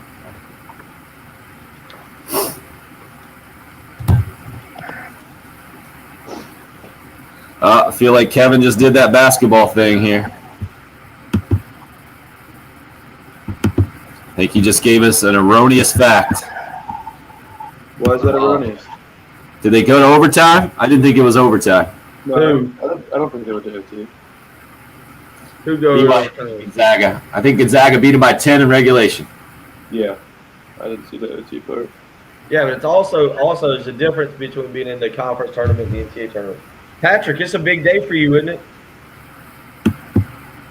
Alabama Pro Day? Yeah. Look, he knew exactly what I was talking about. Unbelievable. It's a big day. It is a big day. No, it's not really. I mean, are you not paying? We're not paying attention to what Mac Jones could do if he could go up or down a little bit. no, because he went to the Senior Bowl. Come on, man, get with it. Yeah, I'm not. I don't think today's not going to change anything for anybody. Devontae Smith's not participating. He said that yesterday. Where you got Mac Jones at now? Where do I have him, or where is he going to go? Both. Where do you think he should go? Where does he go?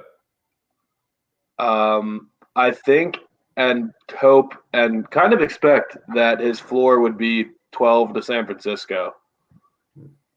I think Kyle Shanahan would love to have Mac Jones. They're ready. They're ready-made for a championship, and Mac Jones can just do enough, put the ball in the right guy's hands at the right time. So what happens with Jimmy G if he goes there? Where does he end up? Cut. Well, he's got to end up somewhere. Maybe back to New England. He's just too expensive and for what he's worth and to not play very much. He just misses a lot of games. He's hurt all the time, and he makes $25 million. So you can have Mac Jones for probably 80 to 90% of what Jimmy G is for nothing. I'd do it. I don't know, guys. I'm really shocked at this affinity by people for mayonnaise and banana sandwiches. That just doesn't sound good. I think people know that it sounds gross, and it's not bad. I believe that it's not bad, but people saying that it's like one of their favorite things and it's delicious, I think they're just saying because they know that it sounds gross on the surface. I mean, like, I can do a little bit of mayonnaise on a sandwich. Like, I've come a long way with that. I used to always be just a dry sandwich guy, but I can do a little bit of mayonnaise. But, like, I can't overdo the mayonnaise. I can't imagine that being the staple of a sandwich.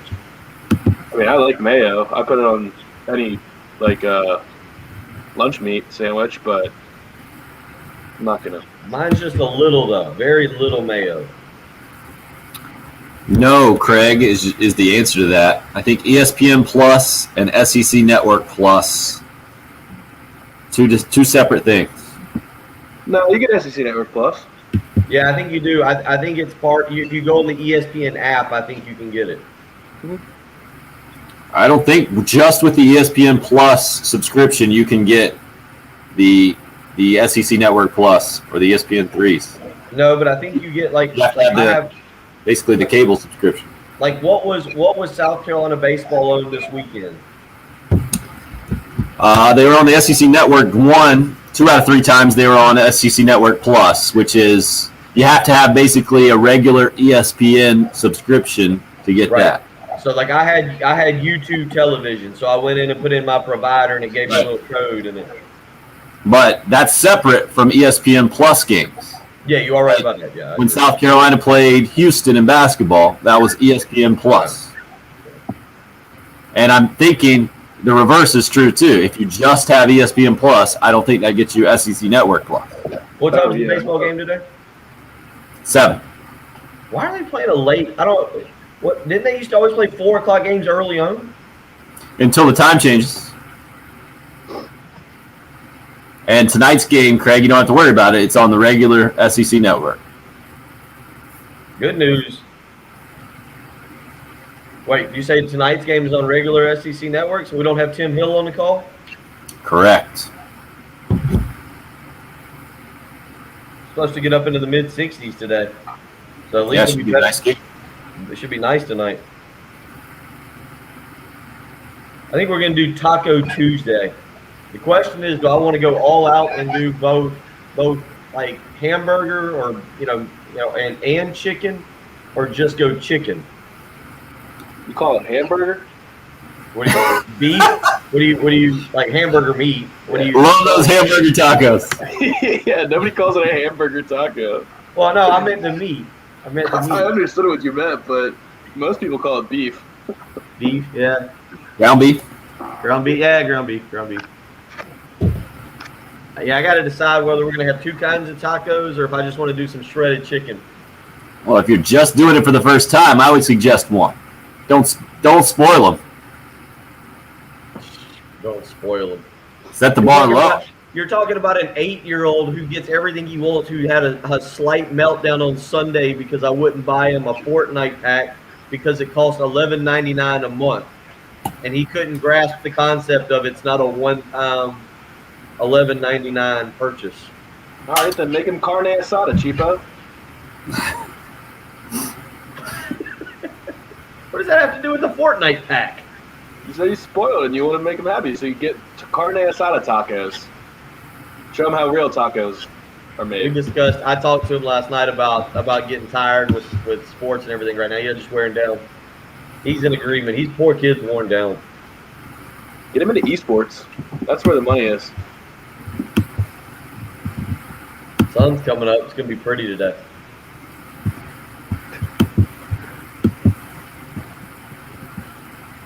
Fresh guacamole. It's not worth. What? Not worth the effort. Oh, I don't disagree with that. What? It's delicious, but I mean, I'm not gonna sit there and Fresh Chris? guac? yeah. We get some side guac made by Chris on the sidewalk next time we come back in the studio. Who's got the time? Jan, just going all in on you, Patrick. You have to answer for the entire Big Ten. That was the reason. Because they were so good. They beat each other up all year long. Did they have injuries? They have injury issues? Michigan does. They're the only team left. Totally shoot your theory out. Joe Wieskamp has been playing on a sprained ankle for weeks now for Iowa.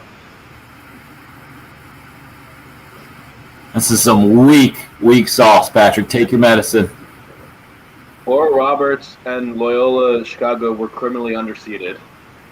Oh, okay. So because Oral Roberts should have been a 12 seed, there should be more Big Ten teams in the Sweet 16? Yeah. Unbelievable. Weak. But Illinois should not have had. Illinois is the number 2 seed in the nation. They should not have had to play Illinois Chicago in the second round. Loyola Chicago. Yeah. Head back in. They got screwed in their matchups, and they're hurt. They did.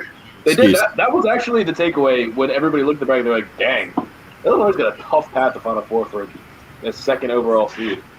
Weak. You still got Larry. Ohio State, Dwayne Washington thinks he's Steph Curry, so that's all it is. Guys are up. 1075thegame.com, the place to go if you'd like to register for a chance to win a couple of tickets to tee it up at Williams-Brice, the Topgolf live experience at Williams-Brice, April 8th through the 11th, on Saturday the 10th at 6 p.m. We got a pair of tickets for you to play for free there. Get the sticks out at Williams-Brice, hit some chip shots, see what you got. The Topgolf live experience taking over iconic stadiums around the country. And again, Williams-Brice, 8th through the 11th, 1075thegame.com, the place to go. So, speaking of Williams. I was looking to see. So a buddy of mine bought tickets for me and him and some other people. I know I'll be there on the 10th. I want to say I thought we were doing it at 6 o'clock. I was looking to see I might be there at 6 o'clock. Just imagine you can win tickets and maybe be able to hang around with me. Isn't that a prize? Bring a banana and mayonnaise sandwich and make him eat it. Oh, no. That's where I'm at this morning. Speaking of Williams-Brice, we heard from Gamecock football players yesterday, and for the first time in their now year-plus career at Carolina, we heard from one of the highest recruited players ever in Jordan Birch. Also, okay, Second highest recruited. Okay, but does that count the old guys before the old recruiting rankings happen? Yes. Like, does that count Todd Ellis? Does that count Exactly. George Rogers? Second highest, Jordan Birch. Okay. We heard from Jordan Birch for the first time. Also heard from Mo Kaba, another defensive guy on that side of the ball. We heard from someone kind of on the opposite end of their career and a guy who opted out last year when the news went down about Will Muschamp being let go, and R.J. Roderick having now returned to the team. I don't know what I expected to hear, but it was basically what I heard yesterday. The question or the narrative that the new coaching staff is going to put more emphasis on sacking the quarterback to me is a bit mind-boggling, because I feel like this is what we do when we hear some football talk. Now, I guess hypocritical from me and I think a lot of us that we want to hear more football talk, right? We want to hear more from you guys. Give us more access. And then now I'm hearing them that say they want to this staff puts more emphasis on sacking the quarterback, and I'm like, oh, come on, I'm not buying that one bit. I wanted to bring that up because, no, obviously we've heard from Clayton White, and we're going to hear from him again. I don't have the schedule in terms of coaches right in front of me, but that comment caught my attention yesterday. And I don't think Jordan Burch was saying anything negative or derogatory about the previous staff. The question, it was a line of questions that was coming down in his press conference, in his interview setting, and it was talking about the scheme. And one of the questions that popped up was, would it be fair to call it more aggressive this far? Talking about defensive scheme. Jordan Burch, I'm reading verbatim, replied, yes, sir, I would say it's more aggressive. The approach, it's more dedicated to sacking the quarterback. Now, I don't know what that means, because I'm like, don't you hear that and you're like, wait a minute, what exactly did Will Muschamp and Tracy Rocker and Trevor? He's a kid in his first press conference, just trying to make it sound good. Every coach wants to sack the quarterback. Well, I hope that the offense is going to prioritize scoring touchdowns this year as well. Look, there was a lot of things that I thought Will Muschamp might have wanted to do. I mean, are you completely shocked if Muschamp was like, you know what, we're going to just kind of just try and slow the quarterback down? It's sacking. Are they going to prioritize turnovers too? Did anyone ask them if there's footballs all across the building for them to punch when they walk by? I think, because if there's not, I'm not going to be happy. I will say this, in Will Muschamp's defense, I think the way he had those things nailed into the wall, they're there permanently. They aren't going anywhere. I think he has it where the footballs are always in the building. I thought Burch did fine. I'm not making fun of Burch. I agree with you guys. You never hear a defensive coordinator come in and go, yeah, we want to be more of a laid-back, bend but don't break prevent defense. Just don't get we're going to 15-yard cushions for everybody. A lot of three-man rushes is what we're feeling like. I think what's interesting to me more listening to Mokaba and listening even to RJ Roderick is the discussion more about Luke Day and what they're seeing, what they saw from him over the last 8 weeks and how they seem to be buying in. Now, again, one thing I stress, everything's great right now. Everybody's playing the same amount of snaps. You haven't faced adversity. No football game has been lost. No quarterback has thrown for 350 yards. The offensive line hasn't given up 7 sacks in a game. It's all positive right now. What happens, and I think it's going to be positive for the first 8 quarters. I mean, it's just hard for me to believe that Eastern Illinois and even East Carolina is going to offer South Carolina much of a challenge. But what happens when you go into Sanford Stadium and Georgia punches you in the mouth on that opening drive and you have to respond at that point? How do we feel then?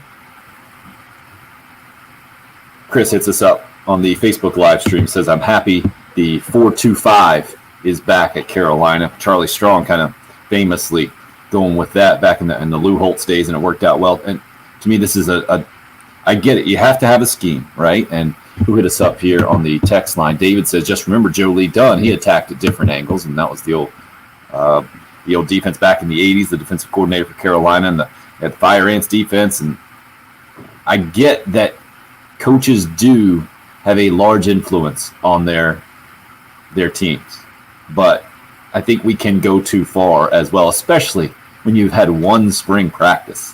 And it's a completely legitimate line of questioning, right? How is the new coaching staff different than the old coaching staff? And there are going to be differences as well, but I think we could just overhype it and read way too much into it at this point. Especially. Let me ask you this. What you're saying is not wrong, but let me ask you this. There's been so much negativity surrounding this particular football program for, what are we on? 22 games? The last 22 games, is that fair? 12 previously. And maybe you even want to go further back to the Belt Bowl and say the last 23 games. It's okay. I think to be realistic, but it's okay to allow yourself to get – would you guys agree with this? Patrick, I feel like you're more of the wet blanket at times. And I'm not saying that in a bad way, but it's okay to allow yourself. There's only one way to say wet blanket, but I would argue realist would be the way I would put it. Hey, if there's something flaming up and you need to put that fire out, a wet blanket might not be a bad thing. But I guess my point on this is like to allow yourself to hear some of this and get a little excited, to believe that maybe this is different. Is that okay for people to do when you hear stuff like this, or are you going to be the guy, the realist, and say that, It's okay. I'm already excited, but I'm putting zero stock in anything that was said yesterday. I love the way you just rolled your eyes too on that. The way the eye roll on the live stream was beautiful. By the way, I'm excited. I'm already excited, but nothing I heard yesterday is changing my expectations. Well, I want to hear. I want to hear more from. I don't know what he's going to say, and I'm going to see if I can pull back up just the schedule real quick of when coaches are talking. But I don't know what Marcus Satterfield will say when he does speak that makes me go like, oh, I feel great about that offense now. I feel like that's going to be an Oklahoma-style offense. But I am very interested to hear Marcus Satterfield, and I am very interested to hear Clayton White after he gets a chance to look at the personnel that he's got and what he's willing or what he wants to talk about them. And I'm trying to – I don't know if you guys happen to have it right in front of you. I'm just trying to go back because they are off, I believe, today, and they're back on the practice field tomorrow. And I'm just seeing – I think it's offensive players will speak, I believe, Wednesday, and then you'll have Shane Beamer kind of recap the week on Thursday, if I remember correctly. I'll see if I can locate this here in a second. But I am interested to hear Clayton White talk about his defense after being able to watch and work with his personnel. And I'm really interested to hear Marcus Satterfield speak about what he's seeing with the quarterbacks.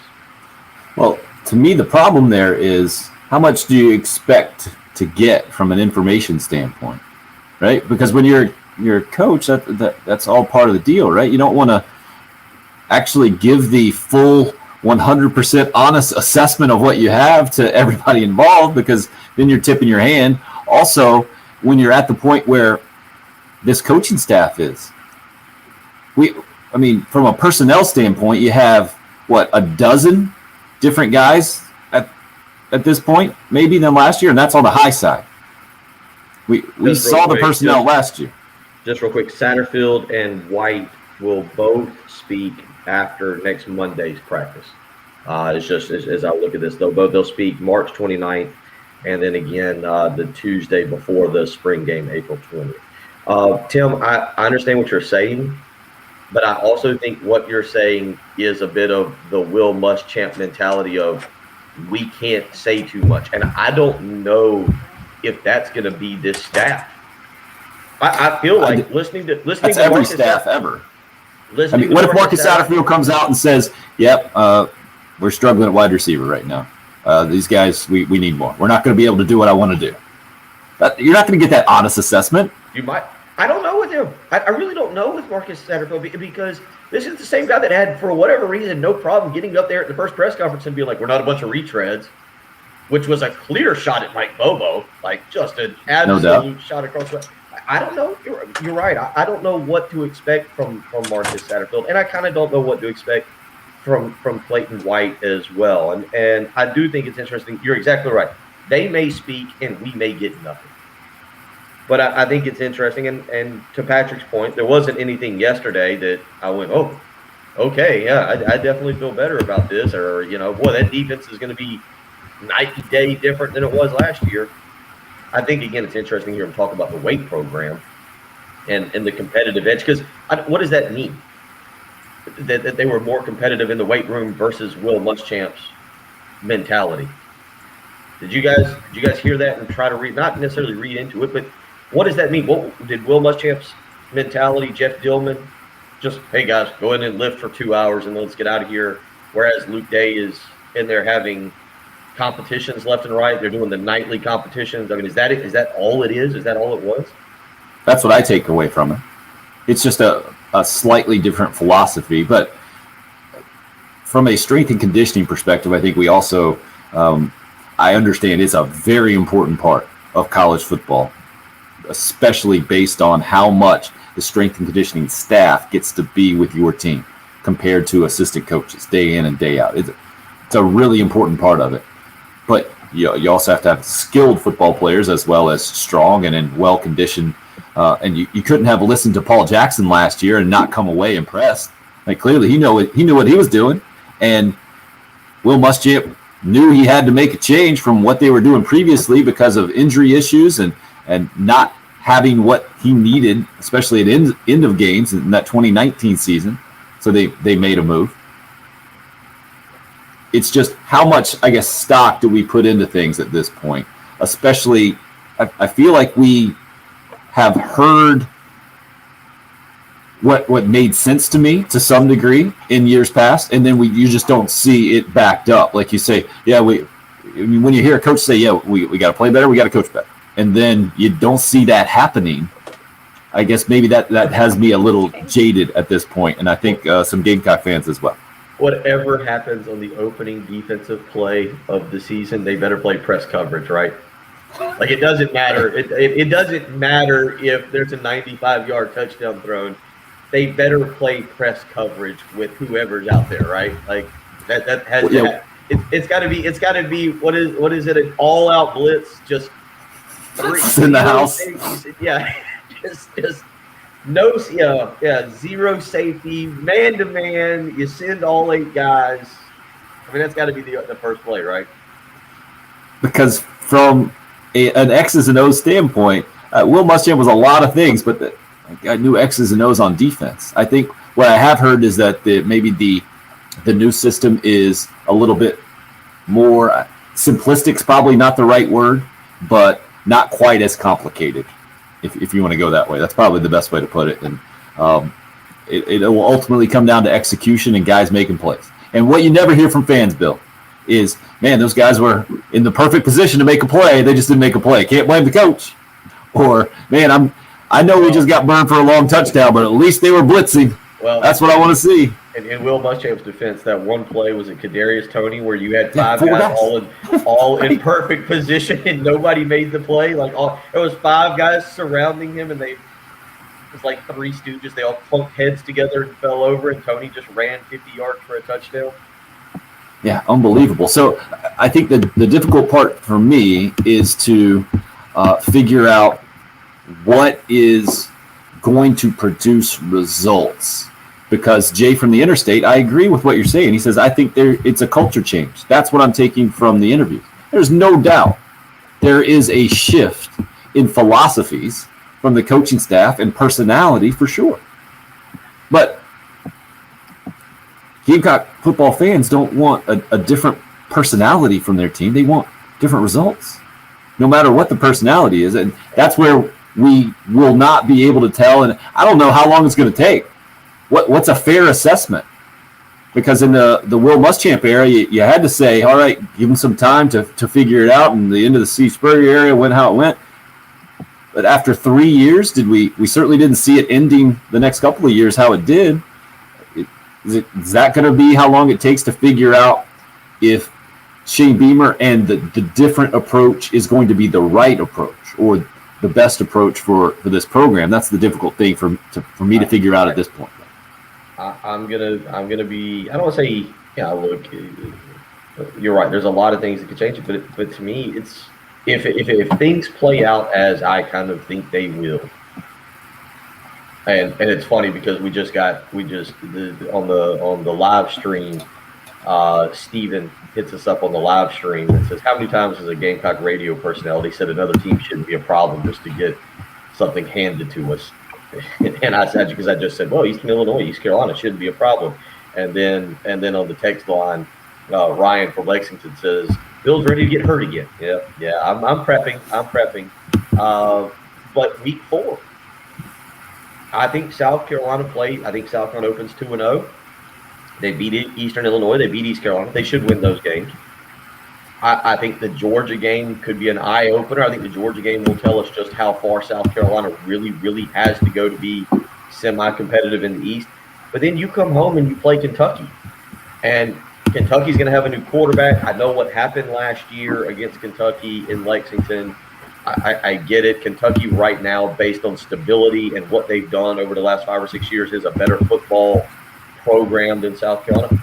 But that's the game when you have to handle adversity after that Georgia game. How do they handle it? And I think that'll be the telltale game for me. Just watching the new regime, if there's a culture change, how they bounce back for that particular game. 803-404-6100 is the number in the program. Call or text.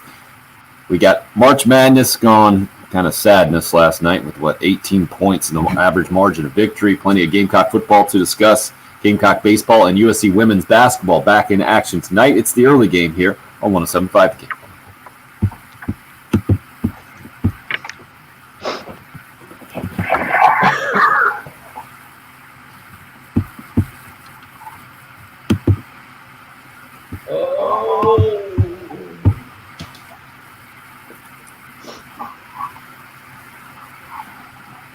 Do SEC fans hate the Big Ten, or do they hate every other conference that's not the SEC? Do what? Do SEC fans hate the Big Ten in particular? Yeah. No, probably I'd say ACC number 1, Big Ten number 2. Do they just hate everyone? It's a territorial thing, I think. Anyone who challenges the supremacy.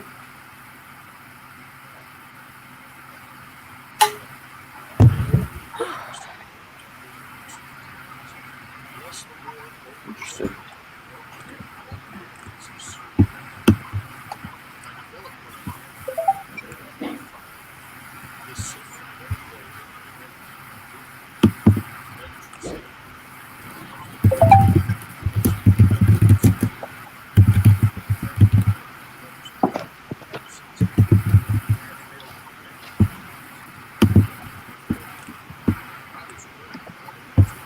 Patrick, we got any good hockey on tonight? Probably. We've been Any hockey worth watching tonight?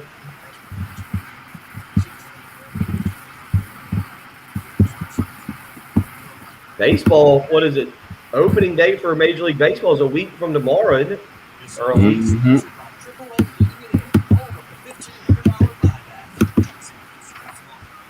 It said file popped up the first time and I hit it and nothing happened. It didn't do anything. It didn't restart anything. Oh, So it sat weird. for 4 minutes. Now I did it again and now file popped. Can you look at it real quick? Yeah.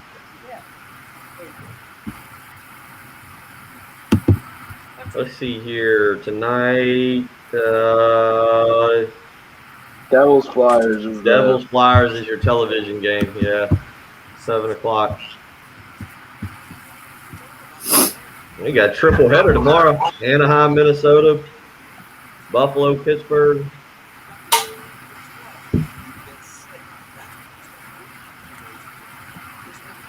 Patrick, I hadn't seen you putting out your tweets, keeping us updated on how many days till the draft.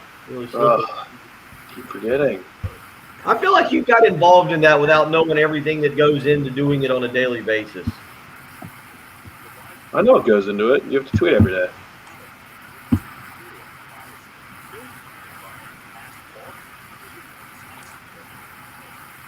Man. I think during the break I might walk outside and cast off the dock a few times and see if I can catch a fish. I'm having trouble reading Travis's Facebook comment. Even Bills call a timeout with that one. Choose Healthy Blue for your Medicaid plan now. With Healthy Blue, your whole family is covered with free or low-cost checkups, prescriptions, eye exams, plus... You know, I thought for sure, he must not be listening this morning. I thought for sure our football conversation would have gotten our avid texter to send in something negative. We must have turned him off with the banana conversation. That's healthybluesc.com. Don't wait. Choose Healthy Blue for your Medicaid. If your house is in need of a new call AAA Mark, yeah, trading down. If there's a quarterback there at 10 for somebody to come up and grab him, trading down would definitely be the move for the Cowboys. Just pick up as many defensive players as possible. Just reading the athletics breakdown of the corners in the draft and Horns number 3. It's pretty unanimous top tier. Surtain and Farley. Is he considered in the top tier with them, or is it those two and then the next tier? I haven't seen anyone that has Horn above those two, but it's basically he's in tier 1 with those guys. They all How have how many guys in tier 1? I think Three. he's gonna speak today. They've got the Pro day? pro day people that look like doing Zoom conference stuff today. A lot of people like Surtan because he's the most polished, but Farley is by far the best athlete. So at JC, it depends on the JC is going to be most reliant on the scheme that he's in because he is just purely a press man guy. And if he doesn't get drafted to a press man team, a non-press man team won't draft him anyway, so it doesn't really matter. But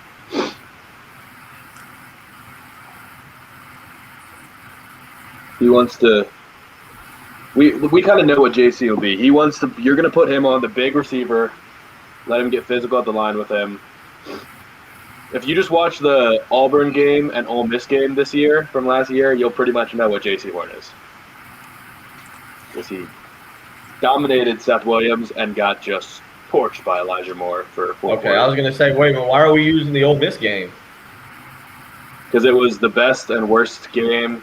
I've heard draft people say that was the best and worst cornerback film of the year from this entire draft class. Huh. Do you think he comes back on an off week this year to do the midfield? Like, you think he comes back? I don't know. Depends who drafts him. Gonna be heading back in here. Thank you. I like Keanu Neal playing linebacker.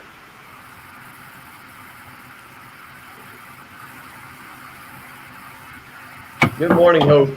Doesn't really cover, but very physical.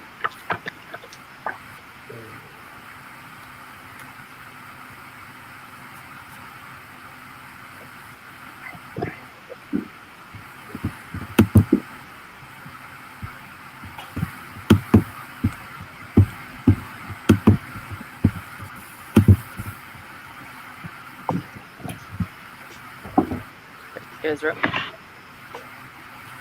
Live video stream. The conversation was just about JC Horn and the NFL draft, how he's considered in the top tier of the top 3 corners, number 3 behind Alabama's Patrick Surtain and Virginia Tech, even though he opted out last year, and Caleb Farley. And a couple of questions thrown Patrick's way about specific teams and what might happen here in the draft. Patrick, we were talking about earlier in the live video stream as well. The latest I mentioned to you guys, I don't know how to talk about this Deshaun Watson thing, man. Now that the lawsuit is up to 13, and the lawyer in Houston saying he's filed a 14th one, and there are 24 different women involved in accusing Deshaun Watson of sexual assault and misconduct. Your thought process is what I wanted to get to. Like, how does this affect? We've talked about it often. The Carolina Panthers really being aggressive and trying to make a huge deal and make a trade for him. You think this does affect that, has a massive effect on it, as in you don't see how a team can do that right now. Yeah, I don't know how you can justify it, honestly, because, I mean, this has happened so quickly, too. I mean, when it was one accusation, it seemed to come out of nowhere, and the court of public opinion pretty much favored Deshaun Watson because he put out a statement. The first anyone really heard of it was Deshaun's statement saying, hey, this is ridiculous. And that you haven't heard anything from him since then. And now they're just racking up lawsuits, and it's definitely jarring when you start seeing these numbers, 14 cases, 24 accusers. But I don't know how any team – I did hear Ian Rappaport say yesterday that he still thinks teams are interested in trading. I don't know how that can be possible. I don't know how any franchise can afford to take the PR hit before they see this thing play out, whether it's via settlement or in court. But I think all signs are pointing to he's not going to get moved this offseason. I mean, we have another just over a month until the draft.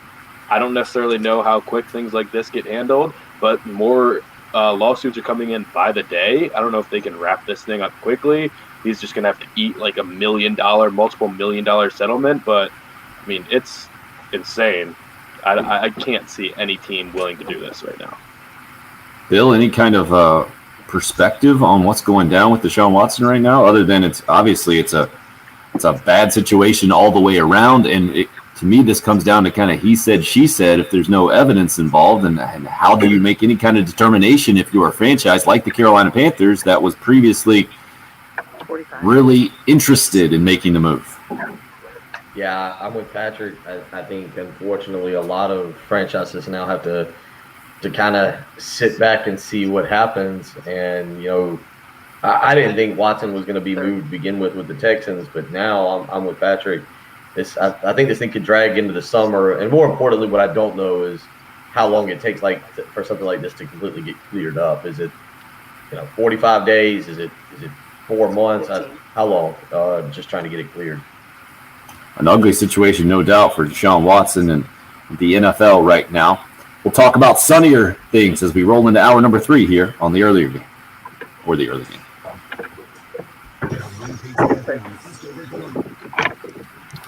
Not interested in doing the earlier game. 5 a.m. hour. No, thank you. I think the big takeaway for everyone from Deshaun Watson in the NFL now is just don't get massaged outside the team facility. This is why you have the whole training staff, and this is what everybody was saying. Like, why are you flying in different masseuses to your house every week? That's just kind of a bizarre thing to do. And yeah, the flying in of stuff is not a good look. Morning, Chad. Where do you find these people? Masseuse.net? Instagram. Yeah. Instagram.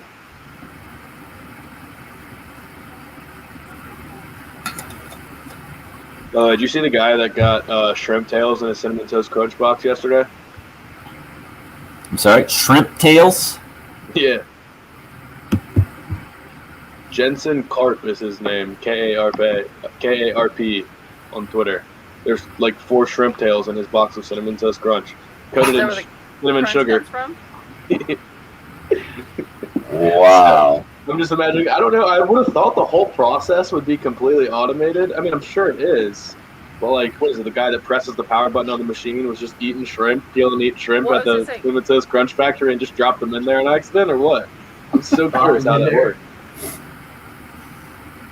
Could it be in the same factory where you detail the take off the tails for shrimp? They're General Mills, right? Is that what Cinnamon Toast Crunch is? Are they? What's that? Yeah. They're General Mills? Is that correct? Or are they Kellogg? They're not Kellogg's, right? I would go General Mills, but I got no idea. You know what? The spin machine better say, "You won. You got the magic box that has a shrimp tail." The guy is having a very funny Twitter exchange if you go on his Twitter account, because Cinnamon Toast Crunch responded and it was like, "Oh, that's actually just we did an evaluation. And it's actually just a clumped up sugar that'll clump up into a certain shape." The guy posted on the pictures like, "No, these are shrimp tails. What are you talking about? They're full on shrimp tails. They're very clearly shrimp tails. It's wild." Sounds like the worst PR person ever. Yeah, whoever's running the Twitter account. All right, what can we say this was? Ideas. What do we got out there? What do we got? It's bold to fight photographic evidence. Right. The guy's verified, too. What does that mean? He's got a blue check mark. I know, but what does it mean? Am I supposed to believe him more? No, it means he's got a lot of followers. Yeah, he's got 68,000 followers. Yeah. Sounds like he's trying to up his game there. Maybe this is his publicity play. What a weird thing that would be, right? All right, I'm a little bored today. Here's what I'm going to do. You know who needs to go down? Cinnamon Toast Crunch. All things. My kids have been begging for that too much. I'm going to take them down. Are you going to rob a bank, Phil? What are you doing? He's going fishing, man. Didn't you hear? Let's see if we can get a couple cast in here. The only thing more boring than fishing is watching someone fish. Trying to make up for his unhealthy night last night. The sun's With not some really out. seafood going. I wonder how far out this will go. What was his unhealthy night? Did I miss that? Yeah. Buffalo chicken dip, Pizza. ice cream, pizza and bourbon. Speaking of pizza, what sort of pizza? On Saturday, I ordered a bunch of wings and calzones when I was heading home from the bar. I forgot to switch it to delivery, and I realized like hours later when I got home was still waiting for the stuff to come that I just burnt $40 on food that was never picked up. So they still charge you for it, and you just never got it? I paid for it when I bought it. Wow. It's been eating at me for 2 days now. So St. Patty's leftovers on Sunday. St. Patty's Day celebration gone wrong, huh? Yeah, I over-ordered because I knew that I was going to want to eat it on Sunday. Too much pizza? I think Bill's just not going to be in this conversation. We can't clean up the bits and pieces that he does here. It's going to be a new screenshot for us. What? So I'm going to grab that right now, actually. Let's see if I can do that.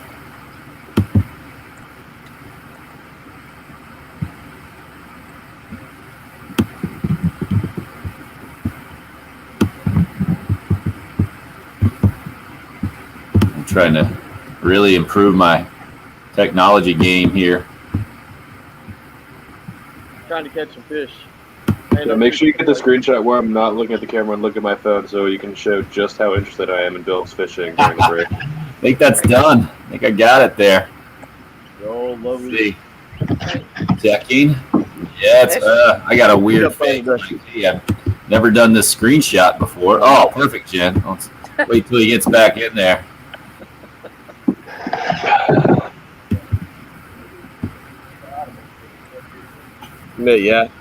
Mid-60s. Mid-60s or 70s. He's not cooperating at all. Yeah, mid-60s. Just talking to people. Doing a little fishing. 8 He's a o'clock. people guy. Patrick, did you see that they changed somebody did something to the General Mills logo and they called it General Krill? Yeah, I like that. Yeah, right?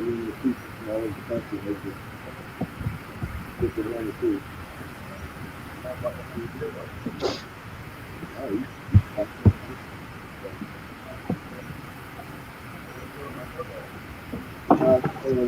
right. I'll check back in. I think we've lost Bill for this, Al.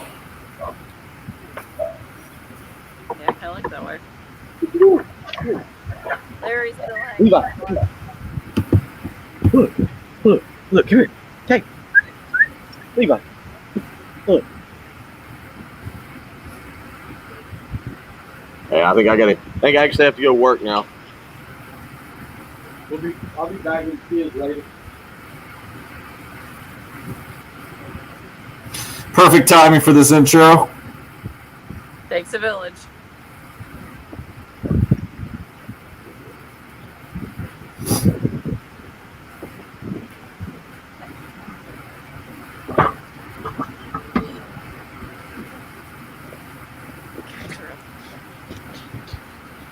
One of the more dysfunctional shows we've had in a while. Talked about bananas most of the morning, I would say. This is what happens after just blowout after blowout yesterday in the NCAA basketball tournament. Bill's gotten so fascinated by our conversation, he just decided to do a little fishing. He's made his way back inside the cozy confines of the Gunter household just off of Lake Murray. Catch anything? Nah, ain't no fish in that lake. One more time? No fish in that lake. There's no fish. No fish in Lake Murray. You've heard it here first. Because I had a neighbor growing up, and he would always say we'd go fishing. And I don't know his last name. I was much younger, but he's an older gentleman. Drove for Mack truck. He's super nice. Always kind of come over, but we'd sit there for about 20 minutes, and he'd always give us kind of the old, there's no fish in this lake. Yes, those bass fishing tournaments and stuff were just kind of a big bust. Yeah, they bring their own fish in. I've seen the big boat where they stop it over the dam and then they just dump it like a big dump truck. Dump all the fish in. They did put a ridiculous amount of carp in the lake this spring, from what I understand, to help with with some of the issues that they've had, I guess, with the weeds and everything. But I don't know if it was enough. So we'll have to wait and see. Yeah, no fish this morning. No fish. It's still a little chilly out there. It's still a little early. Hadn't had much success. I'm very thankful that we got how it went down in the NCAA basketball tournament, where for the fourth straight day was yesterday, right? Yeah, Friday, Saturday, Sunday, and Monday. And those first 3 days were tremendous as far as drama and close finishes and back and forth games. And we didn't have that last night at all. Average margin of victory, Bill did the math, 17 point something or so, and only one game in single digits with Michigan and LSU. But we do have still the highest average seed in the NCAA tournament in history in the Sweet 16. It's like right around 5.8 or something like that, I think is the number rolling in the Sweet 16. But I'm trying not to complain too much about one relatively ho-hum night of basketball where you got a lot of blowouts last night after seeing what we saw for the first 3 days. I think it would be much easier to complain and forget about appreciating actually having a tournament had the first 3 days gone like what we just saw. And then we got maybe one good night of basketball. We certainly are in good shape there. And actually, the women's tournament had a few upsets yesterday and some controversy after having just all chalk in their first couple of days, or the first full day on Sunday. Yesterday, you got a few double-digit upsets, and I think that the Troy folks, anybody who watched the end of the Troy Texas A&M game, a large controversy there, a couple of foul calls not going Troy's way, and then a backcourt violation not called as well. So plenty of controversy there. USC women back in action tonight, by the way, looking to punch their ticket to another Sweet 16, playing Oregon State. Same matchup that happened in the 2014 NCAA tournament, I believe, where the Gamecocks won and knocked off Oregon State. But speaking of Oregon State, we talked about how the Pac-12 is really the story in the NCAA men's tournament. That and the upsets. 4 Pac-12 teams in the Sweet 16 and 10 conferences represented overall. I think we're all in agreement at this point that Gonzaga is the team that kind of has separated themselves and looks like it's kind of destined to win a championship. Bill, you were talking about, can they come up clutch in the big moments when the pressure is on? And I think it's more than this year in their run and being undefeated. This is kind of like their school history pressure. If there ever has been a chance for Gonzaga to win a national championship or the best chance, this is it. I feel like they kind of have all of the history of their school on their backs as well, and can't wait to see how they respond in these moments to come, because they responded in a big way yesterday. Oklahoma did not give them much of a challenge. No, and I think what really makes it interesting though is who they can face. Patrick and I kind of broke down Southern Cal, if that's a matchup that they end up getting there. Southern Cal does have some length with Mobley boys that can create some problems. Patrick, you look in the East, if you get to the Final Four, and right now you've got Michigan, Florida State, Alabama, and UCLA. Of those 4, who do you think presents the biggest challenge to Gonzaga prior to getting to the championship game? Well, if we're talking about their weakness being physicality, which I don't necessarily think it is, because, Drew Timmy's not a wimp. He's 230, 240 pounds. He's a big guy. He's not like the guys we've gotten used to watching, like Kofi Coburn, who's just a complete monster. But, if physicality is going to be the thing, then I would probably say Michigan, because Hunter Dickinson is huge. He's physical. He's dominant. But Florida State has got just big dudes everywhere too. So it's either one of those. But I don't see – USC, Southern Cal has length, but Mobley's not he's super skinny. He's a stretch you out type of big man. So I don't see them being like the secret weapon to beat Gonzaga. Yeah, to me, that will be their biggest challenge. It looks like on paper at this point, the semifinal game to get to the national championship, because they're going to play Creighton in the next round, and they're the largest favorite going into that Sweet 16 matchup at this point at 12.5. It's a 1-5 game. Creighton did look impressive yesterday, but they did it over Ohio, so I don't know how much stock to put into that. And and clearly the Big East has struggled in this tournament. Then they're going to get the Southern Cal Oregon winner.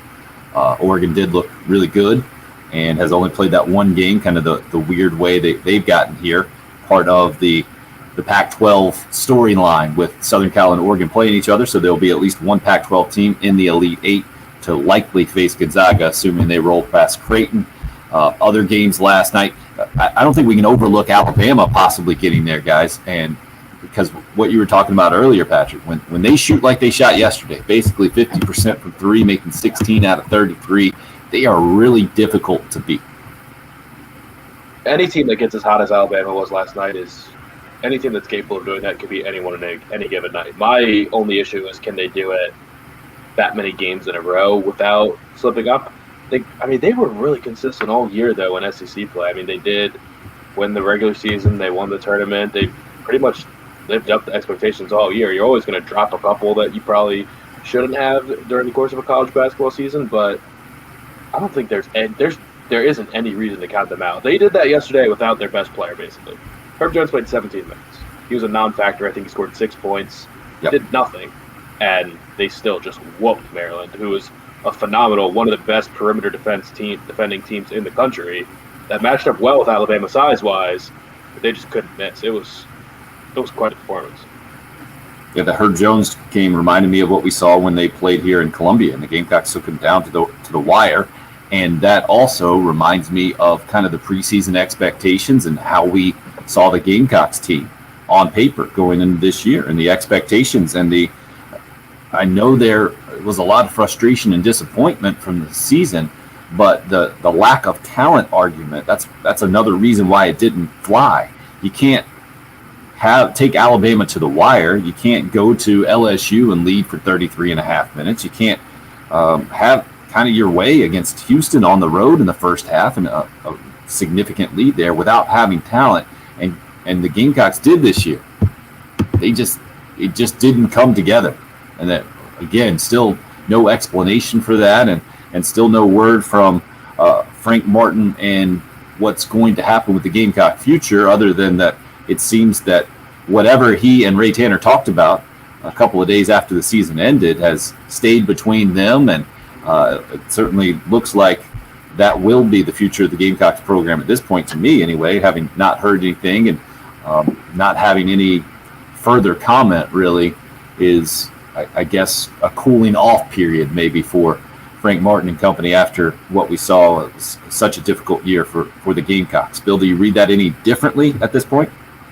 Yeah, no, I mean, the only thing, just in texting with people that I still know, that you do have a major difference in that typically Final Four weekend, wherever it's at, is basically a coaches convention where everybody goes in, and that's not going to be the case this year, where it's going to be, the opportunity to maybe get in front of some athletic directors or things like that. So I think that it's just a little bit different in terms of going out there and searching for coaching jobs. You see yesterday Minnesota hiring Ben Johnson, the assistant at Xavier.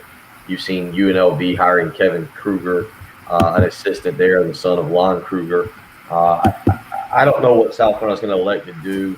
I think, again, reading the tea leaves, if it comes down to a coaching search, this is not going to be something that's going to be very pretty for South Carolina. I don't expect it to go the way that a lot of fans want to go. If it is Frank Martin that sticks around in his coaching next year, we'll see what the roster looks like and what the program looks like. But it's kind of an odd situation that I thought when we had this conversation, Tim, 8 days ago, Monday, a week ago, that I thought we would have some kind of resolution by now. Obviously, we don't. I guess I'd be a little surprised if we don't have. I'd be very surprised if we don't have something by this coming weekend. I just don't know how long you let this thing drag out. Frank Martin does need to recruit a little bit more, probably to replace some guys that are going to be gone. So there's a lot of kind of moving parts here, but it's a tough situation for, I think, all parties involved.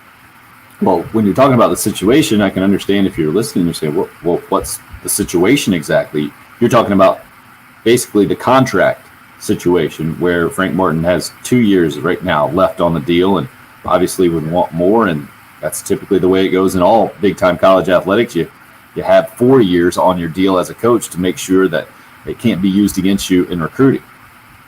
Yeah, I don't. Again, basketball though, and you see the transfer portal. I haven't looked at the numbers. Now. It's through the roof. Basketball recruiting is evolving basically overnight again. I don't personally, knowing how these things work and with the ability to transfer, I don't think the contract matters that much. I don't know how many kids commit thinking of 4 years right now in college basketball. It really is the weirdest thing. I mean, again, the transfer portal numbers are through the roof at this point, and I do agree with what Frank Martin said a few years ago when discussing the mentality of college basketball players now, which is if you go somewhere and you're not playing instantly, the easiest thing in the world is to listen to your buddies or your AAU coach or whomever back home and just say, man, I'm going to transfer and get out of here. I'm going to go find somewhere else that's going to play me. I'm not of the belief that the contract situation matters as much. What I am of the belief is that this program South Carolina's program needs to decide who's going to be the leader and who's going to make the effort, or who is going to be in charge of getting this program back to, or getting it to being a competitive program in the SEC. Frank Martin did have them competitive in the SEC. The numbers bear that out. Can he be the guy that does it again, or are you going to go down another path? Again, I think if it's a coaching search that is going to take place, I think if that's what does happen, I can pretty much guarantee it's going to be a pretty ugly search, and that Gamecock fans are probably not, it's not going to look good based on how I think it plays out. Just in talking with some people, you're not going to attract the names that maybe you were thinking about. Is there any way that the resolution that we're looking for just doesn't happen, and Frank Martin remains on the current contract and moves, and the Gamecock basketball program moves forward like that? I mean, when you say the resolution that we're looking for, that would be I think there's people that we've had send in comments on the live stream or on the text message line that would like to see Frank Martin back, and that might be the resolution that they're looking for. So I don't know what the resolution is going to be. I think it's still pretty split. I don't know, honestly, if there's anybody that's in the gray area. I feel like you're either on one side or the other. I'm interested to see how quickly they move. I don't feel like South Carolina also is dragging their feet on this. I feel like there's probably more to it than we realize. I don't think South Carolina's missing out on any coaches that they were going to get if indeed they elect to go that direction with Frank Martin. If they elect to open up the job and have a search, I don't feel like South Carolina's missing out on anybody right now that's going somewhere that would have chosen the Gamecocks over another job. So with all that being said, if you're going to take a few more days to allow this thing to play out, that's perfectly fine. And as Chris says on the live stream, you know what, if you're trying to allow him the opportunity to find another job and you want to save the $6 million that would be the buyout for letting him go, that's also perfectly okay at this point right now too, is to give him an opportunity to have a soft landing and save money. Were you saying nobody's in the gray area on how they feel about Frank Martin and if he should move forward? Yeah, I feel like a lot of people are either like, I feel like almost everyone's in the gray area. I feel like far more people are in the gray area on this one than most. Because they realize how difficult of a job it is, and they do appreciate the Final Four, and they've seen how they've closed seasons the last few years and how well they've done in SEC play, but you're so disappointed by this year, and people are disappointed with recruiting. Like, there's a lot of gray area to be had here. Like, the comment we said on the YouTube, I feel like, from Mark, I still feel like Frank Martin is the best on-court coach we can get, but the recruiting is just so lackluster. I feel like that sums up a lot of people's opinions, which is quite great. Yeah, I just feel like people either want it back or they don't. I don't know if people are saying I'll give it or take it. Maybe I'm wrong on that. But I feel like people have either moved on and are ready to see a new leader, or they're willing to give Frank more time because they've seen what he's done and they've seen him produce some good basketball teams. I guess that's the gray area I'm talking about. I don't know if anybody's going, I'll take either one. Maybe I'm wrong on that. I feel like right now it's become kind of a divide on that. Well, Chris says, I think they give him one more year.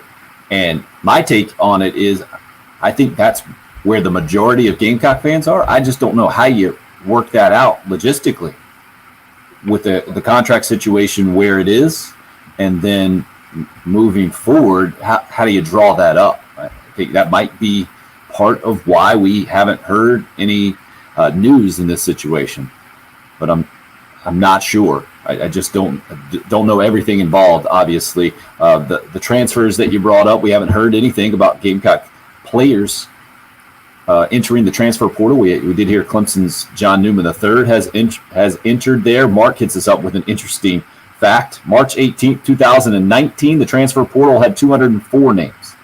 In 2020, on the same date, 340 names. This year, 605 names in the transfer portal. To your point, Bill, about where college basketball is and recruiting and turnover and the whole thing, I know sometimes we just look at Frank Martin's program and say, man, there's been a lot of people in and out, but college basketball in general, that's just what it is these days. Yeah. 803-404-6100. And that's why I just say I understand why the mentality of the football mentality of like you got to have that extension because kids are pretty locked into your program for 3 years. I understand why people would carry that over to basketball, but basketball recruiting has become such an odd deal with the transfer portal and the ability to go play in the G League or to go to Europe or whatever you want to do. I think it matters. I'm not trying to tell anybody that, a contract extension is completely irrelevant, but I also don't think you can't use it in the same mindset that you would for football, where a kid is locked into your program for 3 years. In basketball, you can see it. I mean, you can honestly go build an entire team right now almost out of the transfer portal. Cincinnati, I think, correct? I looked, this was a couple days ago, so things could have changed drastically. John Brennan at Cincinnati did not have any commitments in this class. He did just pick up one over the weekend, but he had 6 transfers, 4 seniors. Was it 3 seniors, 6 transfers, and 4 guys coming back? Is that right? Is that around 13? He had 4 players on his roster. He's basically having to hit the transfer portal to rebuild an entire roster at Cincinnati, which is why there was a lot of rumors he might be on the way out. By the way, breaking news before we go to break. Mike Davis to the Falcons, 2 years. $5 million, $5.5 million, $3 million fully guaranteed this year. That is no doubt. That is a direct result of the production that he gave the Carolina Panthers while Christian McCaffrey was out injured, and the former Gamecock from the Atlanta area. I know that's got to feel good for him. I saw it was Todd Gurley not too long ago put out a tweet about how he and Mike Davis were just sitting around kind of waiting and wanting their phone to ring. Kind of ironic now that Davis will be Gurley's replacement there by and large. Might be more valuable than Todd Gurley right now, which would be strange for most people to think a couple years ago. No doubt about it. So the former Gamecock, Mike Davis, going to be an Atlanta Falcon after joining the Carolina Panthers last season. Also been a Seattle Seahawk, Chicago Bear in his, I guess, what has he been in the league now? 6-7 years or so, I think, as a running back, serviceable for sure, and very productive last year. Now it pays off for $3 million guaranteed. Nice work, Patrick Perrette at _Patrick Perrette, where you can follow him on Twitter. I'm at Tim Hill 1075. Bill is at Will Gunter with 1L. Jen at Jen Jensen. Morris holding things down and producing from the Herndon Chevrolet Studios in hour number 3 here. We'll get back into the Gamecock football discussion after hearing from them yesterday. Spring practice rolls on, as do we. It's the early game here on 1075 The Game.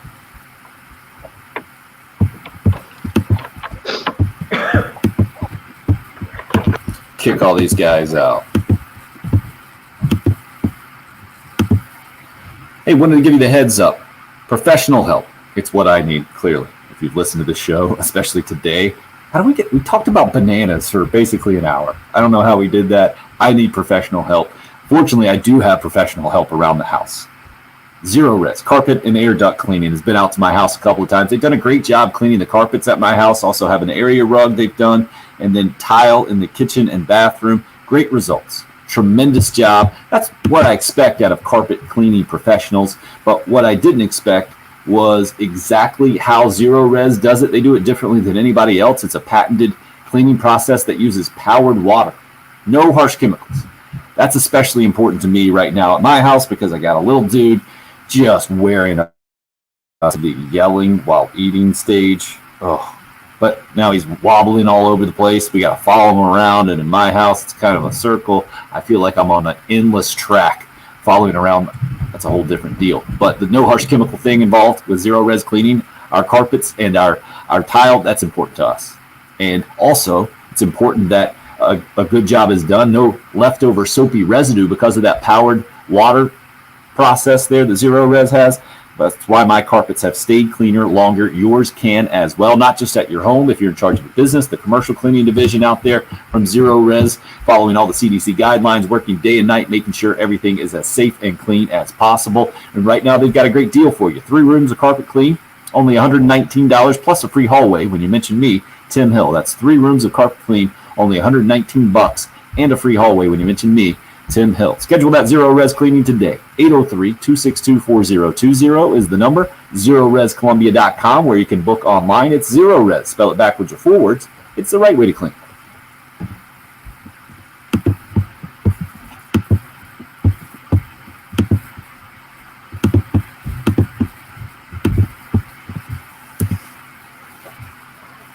And we're back.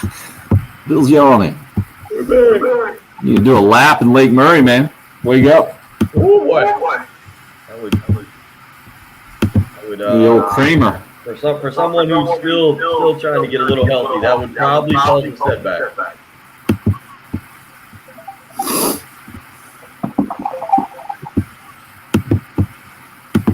I was actually trying to look up the carp to see what they put in this year. Let's see here. I need to do this very quickly. Come back here. What did we have? Yeah, Bill Morgan. I'm sorry. I'm a Debbie Downer on the basketball program. I do look. Bob Ritchie's my friend, and I think Bob would be I'll pull for him like crazy. I think that's who the next coach could be. I think that's who it'll be, actually. But, yeah, I'm Debbie Downer. And then, no, Greg Marshall. Who was it, Travis? Greg Marshall will not be on the South Carolina radar. I don't know if Greg Marshall will ever be on anybody's radar. And no hammock. No hammock out by the lake. What are you doing? How do you not have a hammock out there?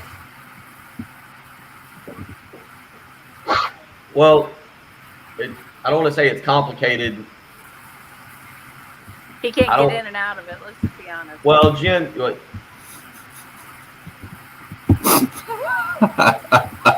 Shut him down. Woo! hammocks are dangerous. You can get hurt in them on its own. Let's see. What does Bob Ritchie bring that we don't already have? That's going to be the guy that'll take the job. I mean, that's just the guy that will take the job. I don't know.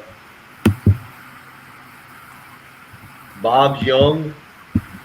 That'll be the guy that unless you just want to get turned down by a bunch of people, Bob will take the job. And he's done pretty good at Furman. Young guy. Recruits the state of Georgia pretty well.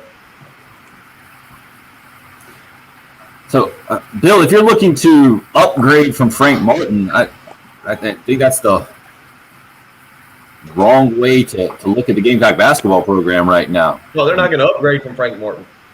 That's all I'm saying. No, they're not. They're going to be. There is no upgrade. But that's not the way to look at the current situation. The current situation is this something that Frank Martin can continue on with and move the program back to a positive direction?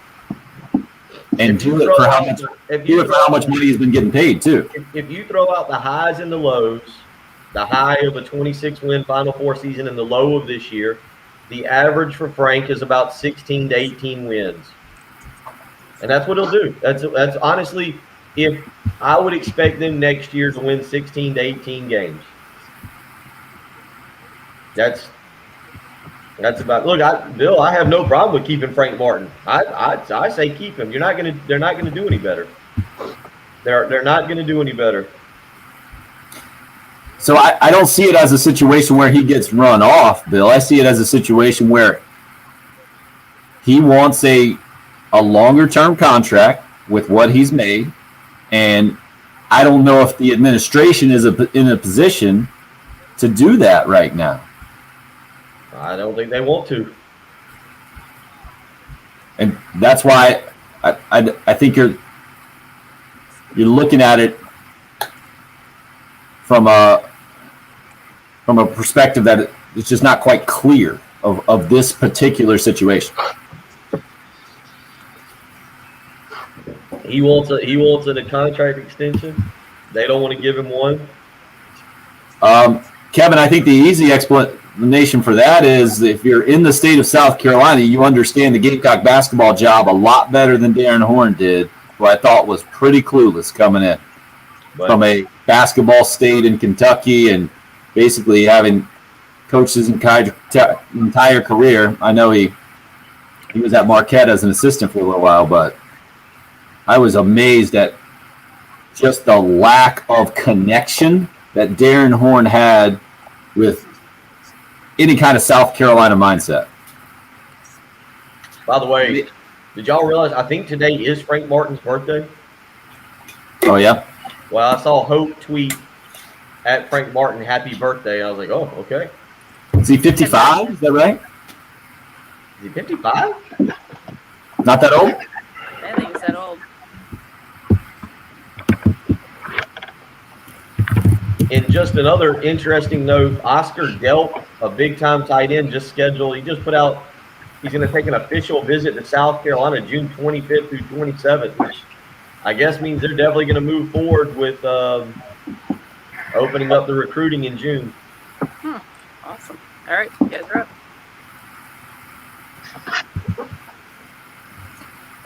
Rolling along here in hour number 3. Glad you're a part of the program this morning. The conversation in the live video stream during the break is about Frank Martin and where Gamecock basketball is, and getting into Darren Horn's deal and the whole thing. I think we probably want to move on from that at this point, but especially after a disappointing night of basketball in the men's tournament for sure last night. The USC women back in action tonight. Disappointing for me. I like close basketball games, Bill. I like close basketball. How much of the Michigan LSU game did you watch? Because I did think that was a pretty good game. It got away from LSU at the end. There was a play. Cam Thomas had a left-handed layup that would have cut it to 4 there. Patrick, did you see it, or did you already have to go to work? Do you know where they called it an offensive foul? No, he missed it. And Michigan got the rebound, and Trenton Wofford got called for the foul that fouled him out. Is the play it was? It was, I think, 84-78. Thomas, who was just doing everything he could to keep LSU in the game, he went left. I thought he got fouled. If he gets fouled, I think it's a closer game. I know the game ended up being it was the closest game all day yesterday, Tim. You are right. As far as the totality of yesterday, when you look at all however many games we added it up, I think it was 17 points was the margin of victory. So it's not that but I will say for a primetime game, that one. Yeah, it was entertaining for sure. It was entertaining, and I'll say this: even I went to bed because they were pulling away. Maryland, Alabama for a little while was entertaining. It was up and down, 46-36 at halftime, or 46-38 at halftime, up and down. I'm with you. We didn't get the final 3 or 4 or 5 minutes of a game that was phenomenal to watch like we had the first 3 days. But I'm not going to put down yesterday. Yesterday was some solid basketball. You had the upset with Oregon knocking off Iowa, the emotional. That's what part of the NCAA tournament is. I think you guys saw that, Luka Garza, and the emotion at the end of the game there. So you did get some of that kind of stuff, but I'm with you. You didn't get the final 5 minutes of a game where you had to flip over and see what happened. Yeah, we have so many games. We had 4 of the 8 previously on Sunday decided by 3 points or less. Last night just wasn't that. But that one play you're talking about where it was the LSU shot, and it was one of those where I think a lot of times officials anticipate fouls because you're going to get contact and there are a bunch of guys around there. But then on the actual shot, it looked like the Michigan players did a great job of avoiding it. And I love where college basketball is now with the concept of verticality on defense, where if you're going straight up, man, you see it so many times where the offense always initiates the contacts and gets bailed out by a call. I hate that, and I'm glad we were getting less and less of that. I thought that's what the kind of LSU guy was anticipating on that particular play. It was a brutal call that went against them for sure, though. Let me ask you guys this, and Patrick, I feel like this hot take is right up your alley. Is Will Wade now the biggest villain in college basketball? Because as I was watching Twitter last night at the end of that game, there seemed to be a lot of people that like seeing that. And if you remember, I think it was the exact play I'm talking about, because they called the foul, and like Wade, the referee had to walk by him, and Wade like opened it, smacked his palm, and a bunch of people just seemed to love the anger that he was showing. And really, like, is Will Wade right now the villain of college basketball? Does he have to win more to earn that title? I don't know. That's kind of the crazy thing, man.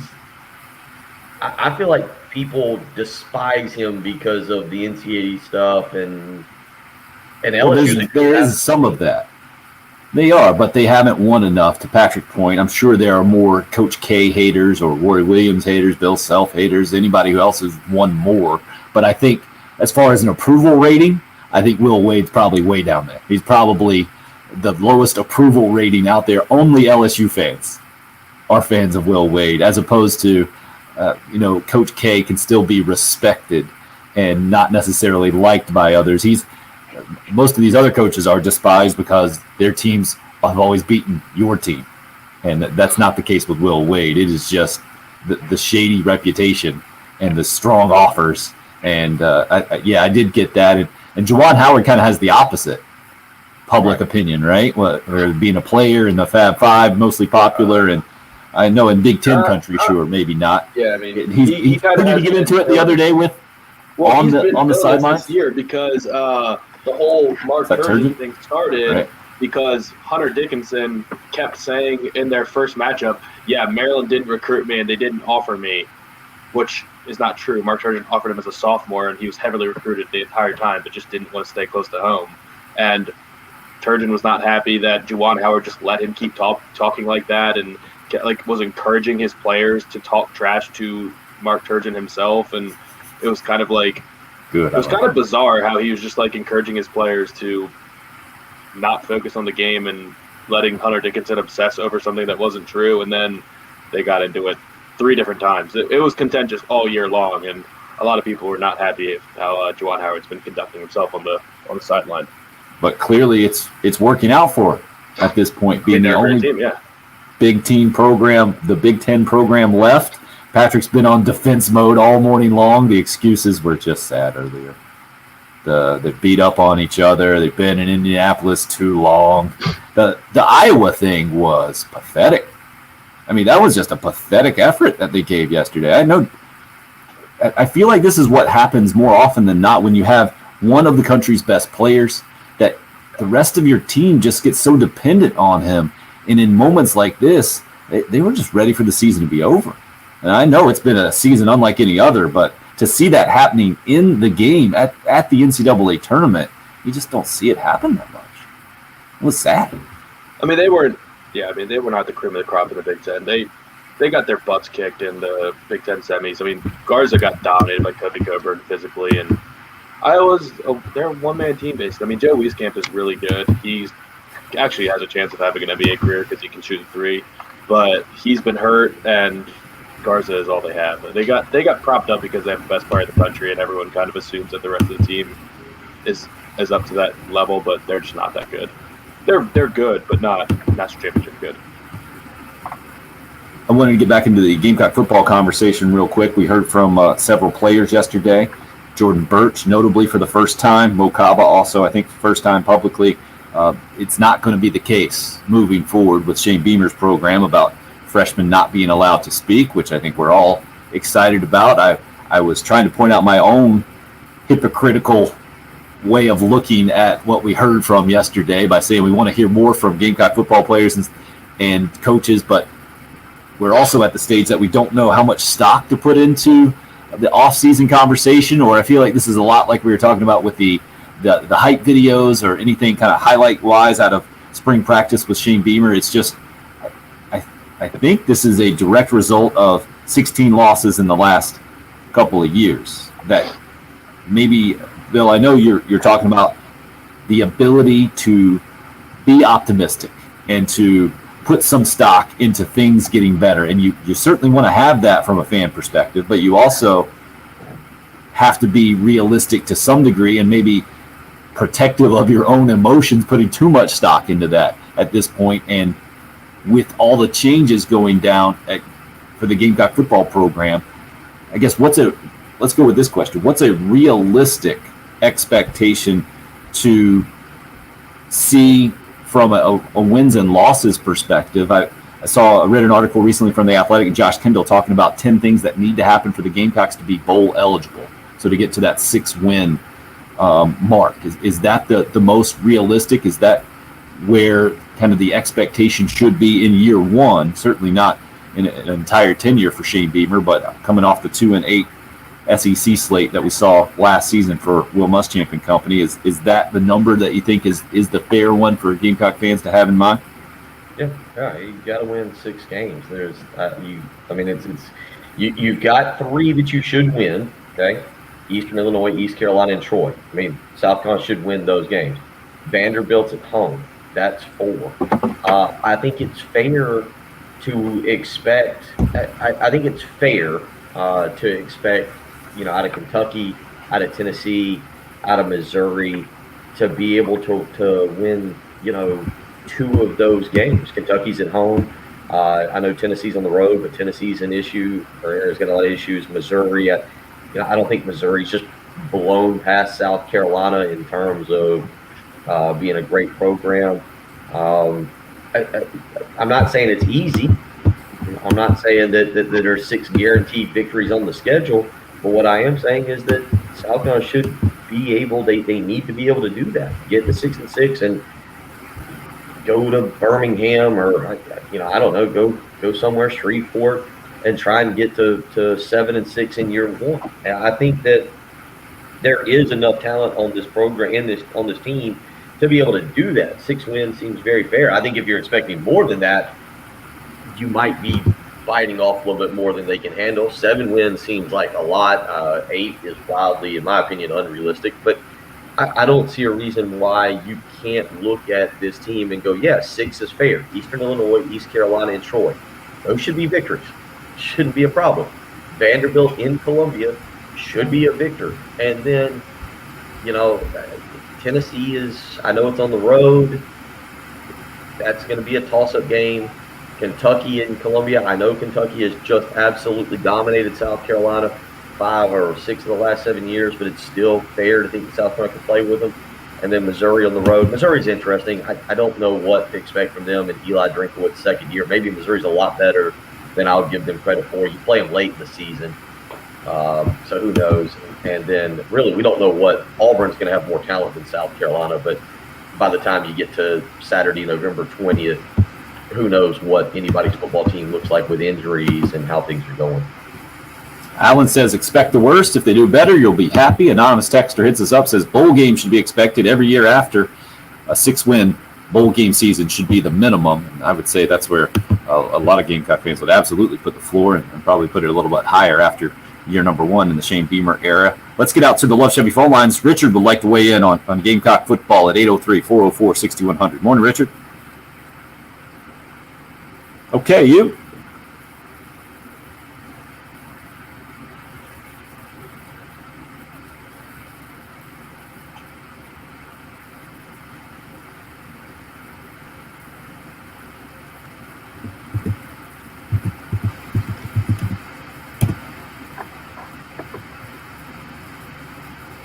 Yeah.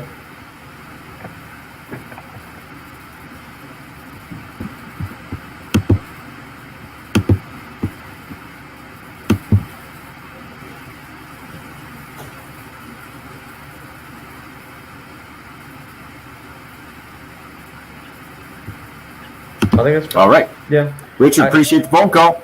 Not telling you otherwise, just trying to look at this thing as realistically as possible. Speaking of realism and the Love Chevy phone lines, our buddy Gamecock Larry has been waiting very patiently to weigh in this morning. I'm guessing Gamecock Larry doesn't even see 6-1. I'm guessing 7-0, right, Gamecock Larry?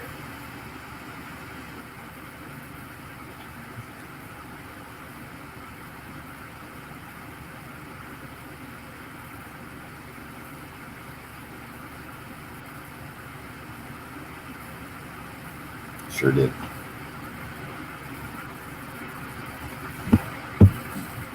Yep.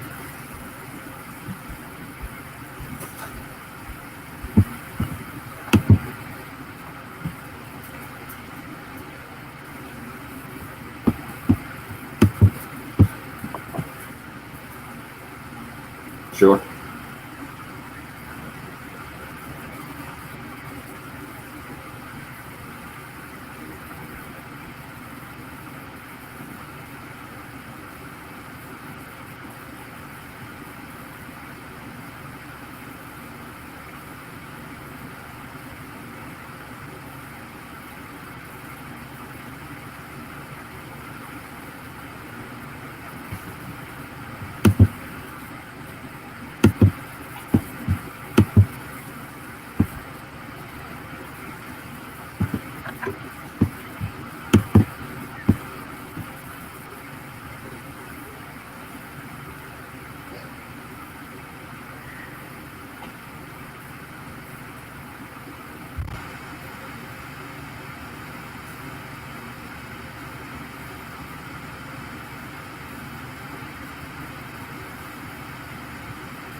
Gamecock Larry, ladies and gentlemen. It was informative. That was the most informative phone call we've ever gotten from him in 5 years. The banana. The only perfect bracket left. Well, that's because he fills his out after the game. Still, did not make a mistake. Impressive. If you just tuned in and you have no idea why Gamecock Larry was talking about bananas, that's on you. Okay, you got to listen to the show more. We got to take our final break. It's the early game. It's 107.5 the game.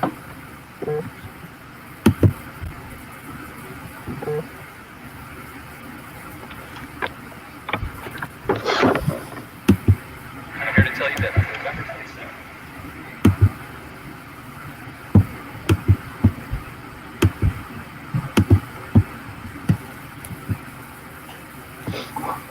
Man, that was fun.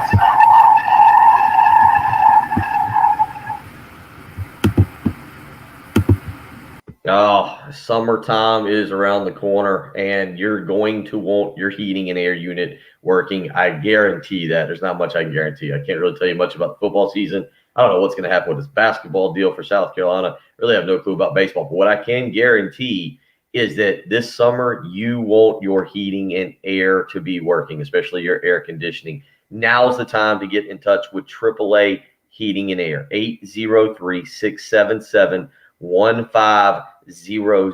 Why? Because you need to have it inspected. You know what? And if you need a new heating and air unit, they will pay you $1,500 to buy back your old unit, then give you 0% financing with no money down on a brand new unit. AAA Heating and Air believes in taking care of you and your family. They work so hard to make sure that you have comfort in your home. Services, products, they take care of you throughout the day, throughout the week. They are there when you need them. Give them a phone call, 803-677-1500. Again, that's 803-677-1500. Again, they'll pay you $1,500 to buy back your old unit, plus give you 0% financing with no money down on a brand new unit. Don't wait around. Get your heating and air unit checked today. Summer's just around the corner. 803-677-1500.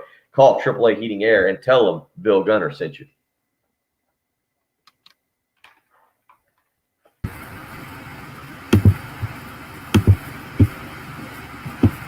Trying to figure out how I should respond to this snarky tweet.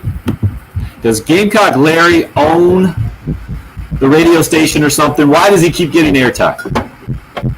Oh, that's Brian. He's just being Brian is his wife owns Scott's Furniture. I grew up with Brian. He's just a I don't know what he does now. He's Lexington's favorite realtor. Yeah, I think he got into the real estate business. Check your Twitter. Oh, it's on his Twitter? I have look.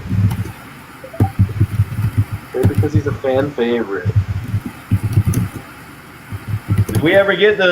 Did we not get that piece where people could hear the callers? No, didn't work. I mean, I got a piece from Ed. Didn't work. He says he thinks he knows the next one to send to us. Yeah, I just had to turn it up in the speakers every time there was a caller.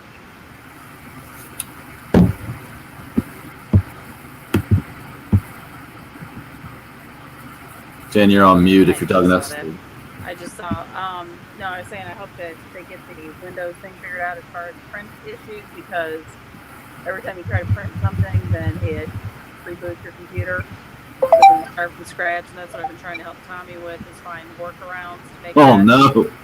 Yeah. It's Tommy's worst nightmare, the printer not working. Oh my gosh. And they won't print at the stadium, and so this is where he's got to do it, and it's just been... So I'm trying to make some workarounds, and I've gotten like 3 of the 4 things, but my computer's rebooted 3 times already.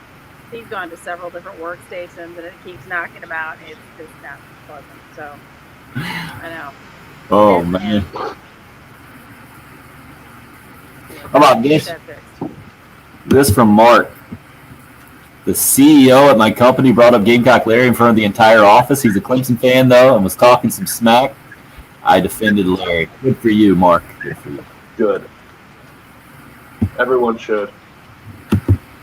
Gamecock Larry's always a good laugh in the morning. Yeah, I don't understand people who don't appreciate Gamecock Larry, man.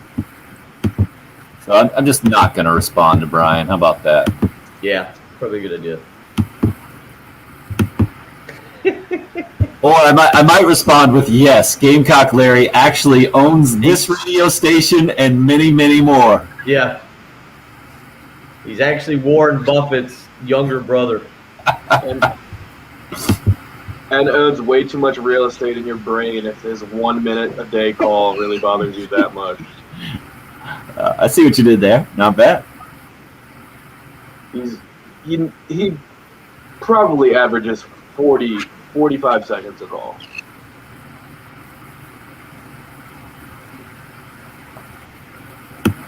Jim, not sure what's up with the stream. I'll find out for you. Have you tried just the regular website as well?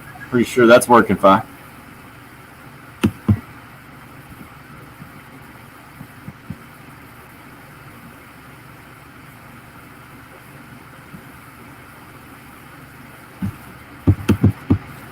And I'll do it myself here.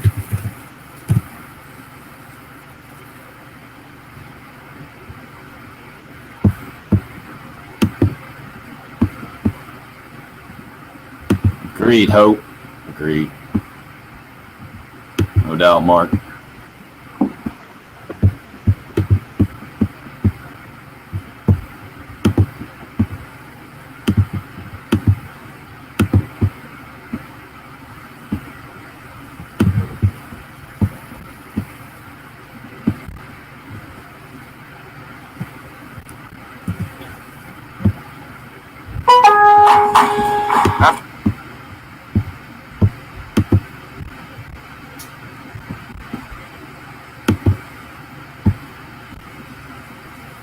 Oh, that looks like Jen biting her tongue. I was reading the text messages from David, who's a very positive person. All of his text messages back 3 times. All right, head back in. I'm guessing about a minute. Yeah. Just a smidgen over that.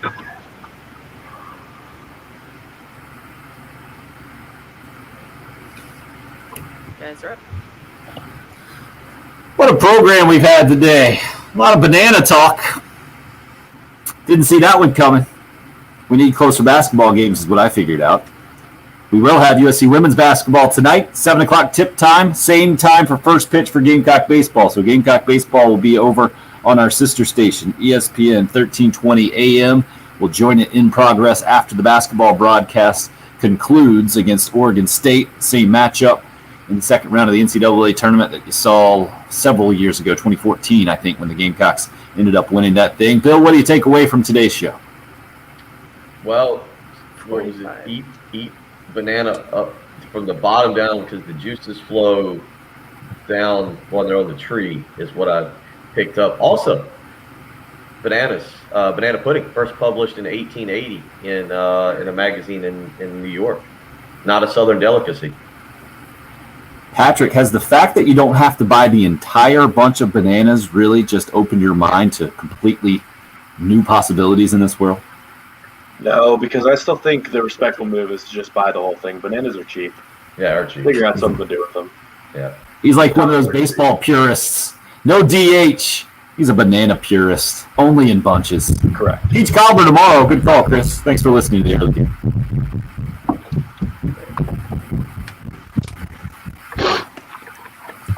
Well, that was something. What? My, oh my. New York. How you do a Tuesday show? So, Jim, I'm hearing it on our website right now, which makes me think it's a them issue, not an our issue about the stream. But I will try to make sure it gets rectified. Craig, my fault, sir. I'll make that adjustment. Promote once per hour. Subscribe to the YouTube channel. Yeah. Hope is typically in charge of that. I'm sure she's all for it. You have a great day as well, Hope. Appreciate everybody tuning in to this day. That was something this morning, wasn't it? Staying with it is pretty impressive right there. Oh, yeah, Mark, you definitely missed out. Definitely missed out, Mark. That'll teach you. No, Well, just that's turn the okay. live You go stream back. back on. Watch it from the beginning. You always say you can go watch from the beginning. Let's see. Have a great Tuesday for Mark. You got it, Jim. I'm going to the store to buy a bunch of bananas. Well done. That's a great one to end on, Jason. All right. Thanks. See you guys in the morning.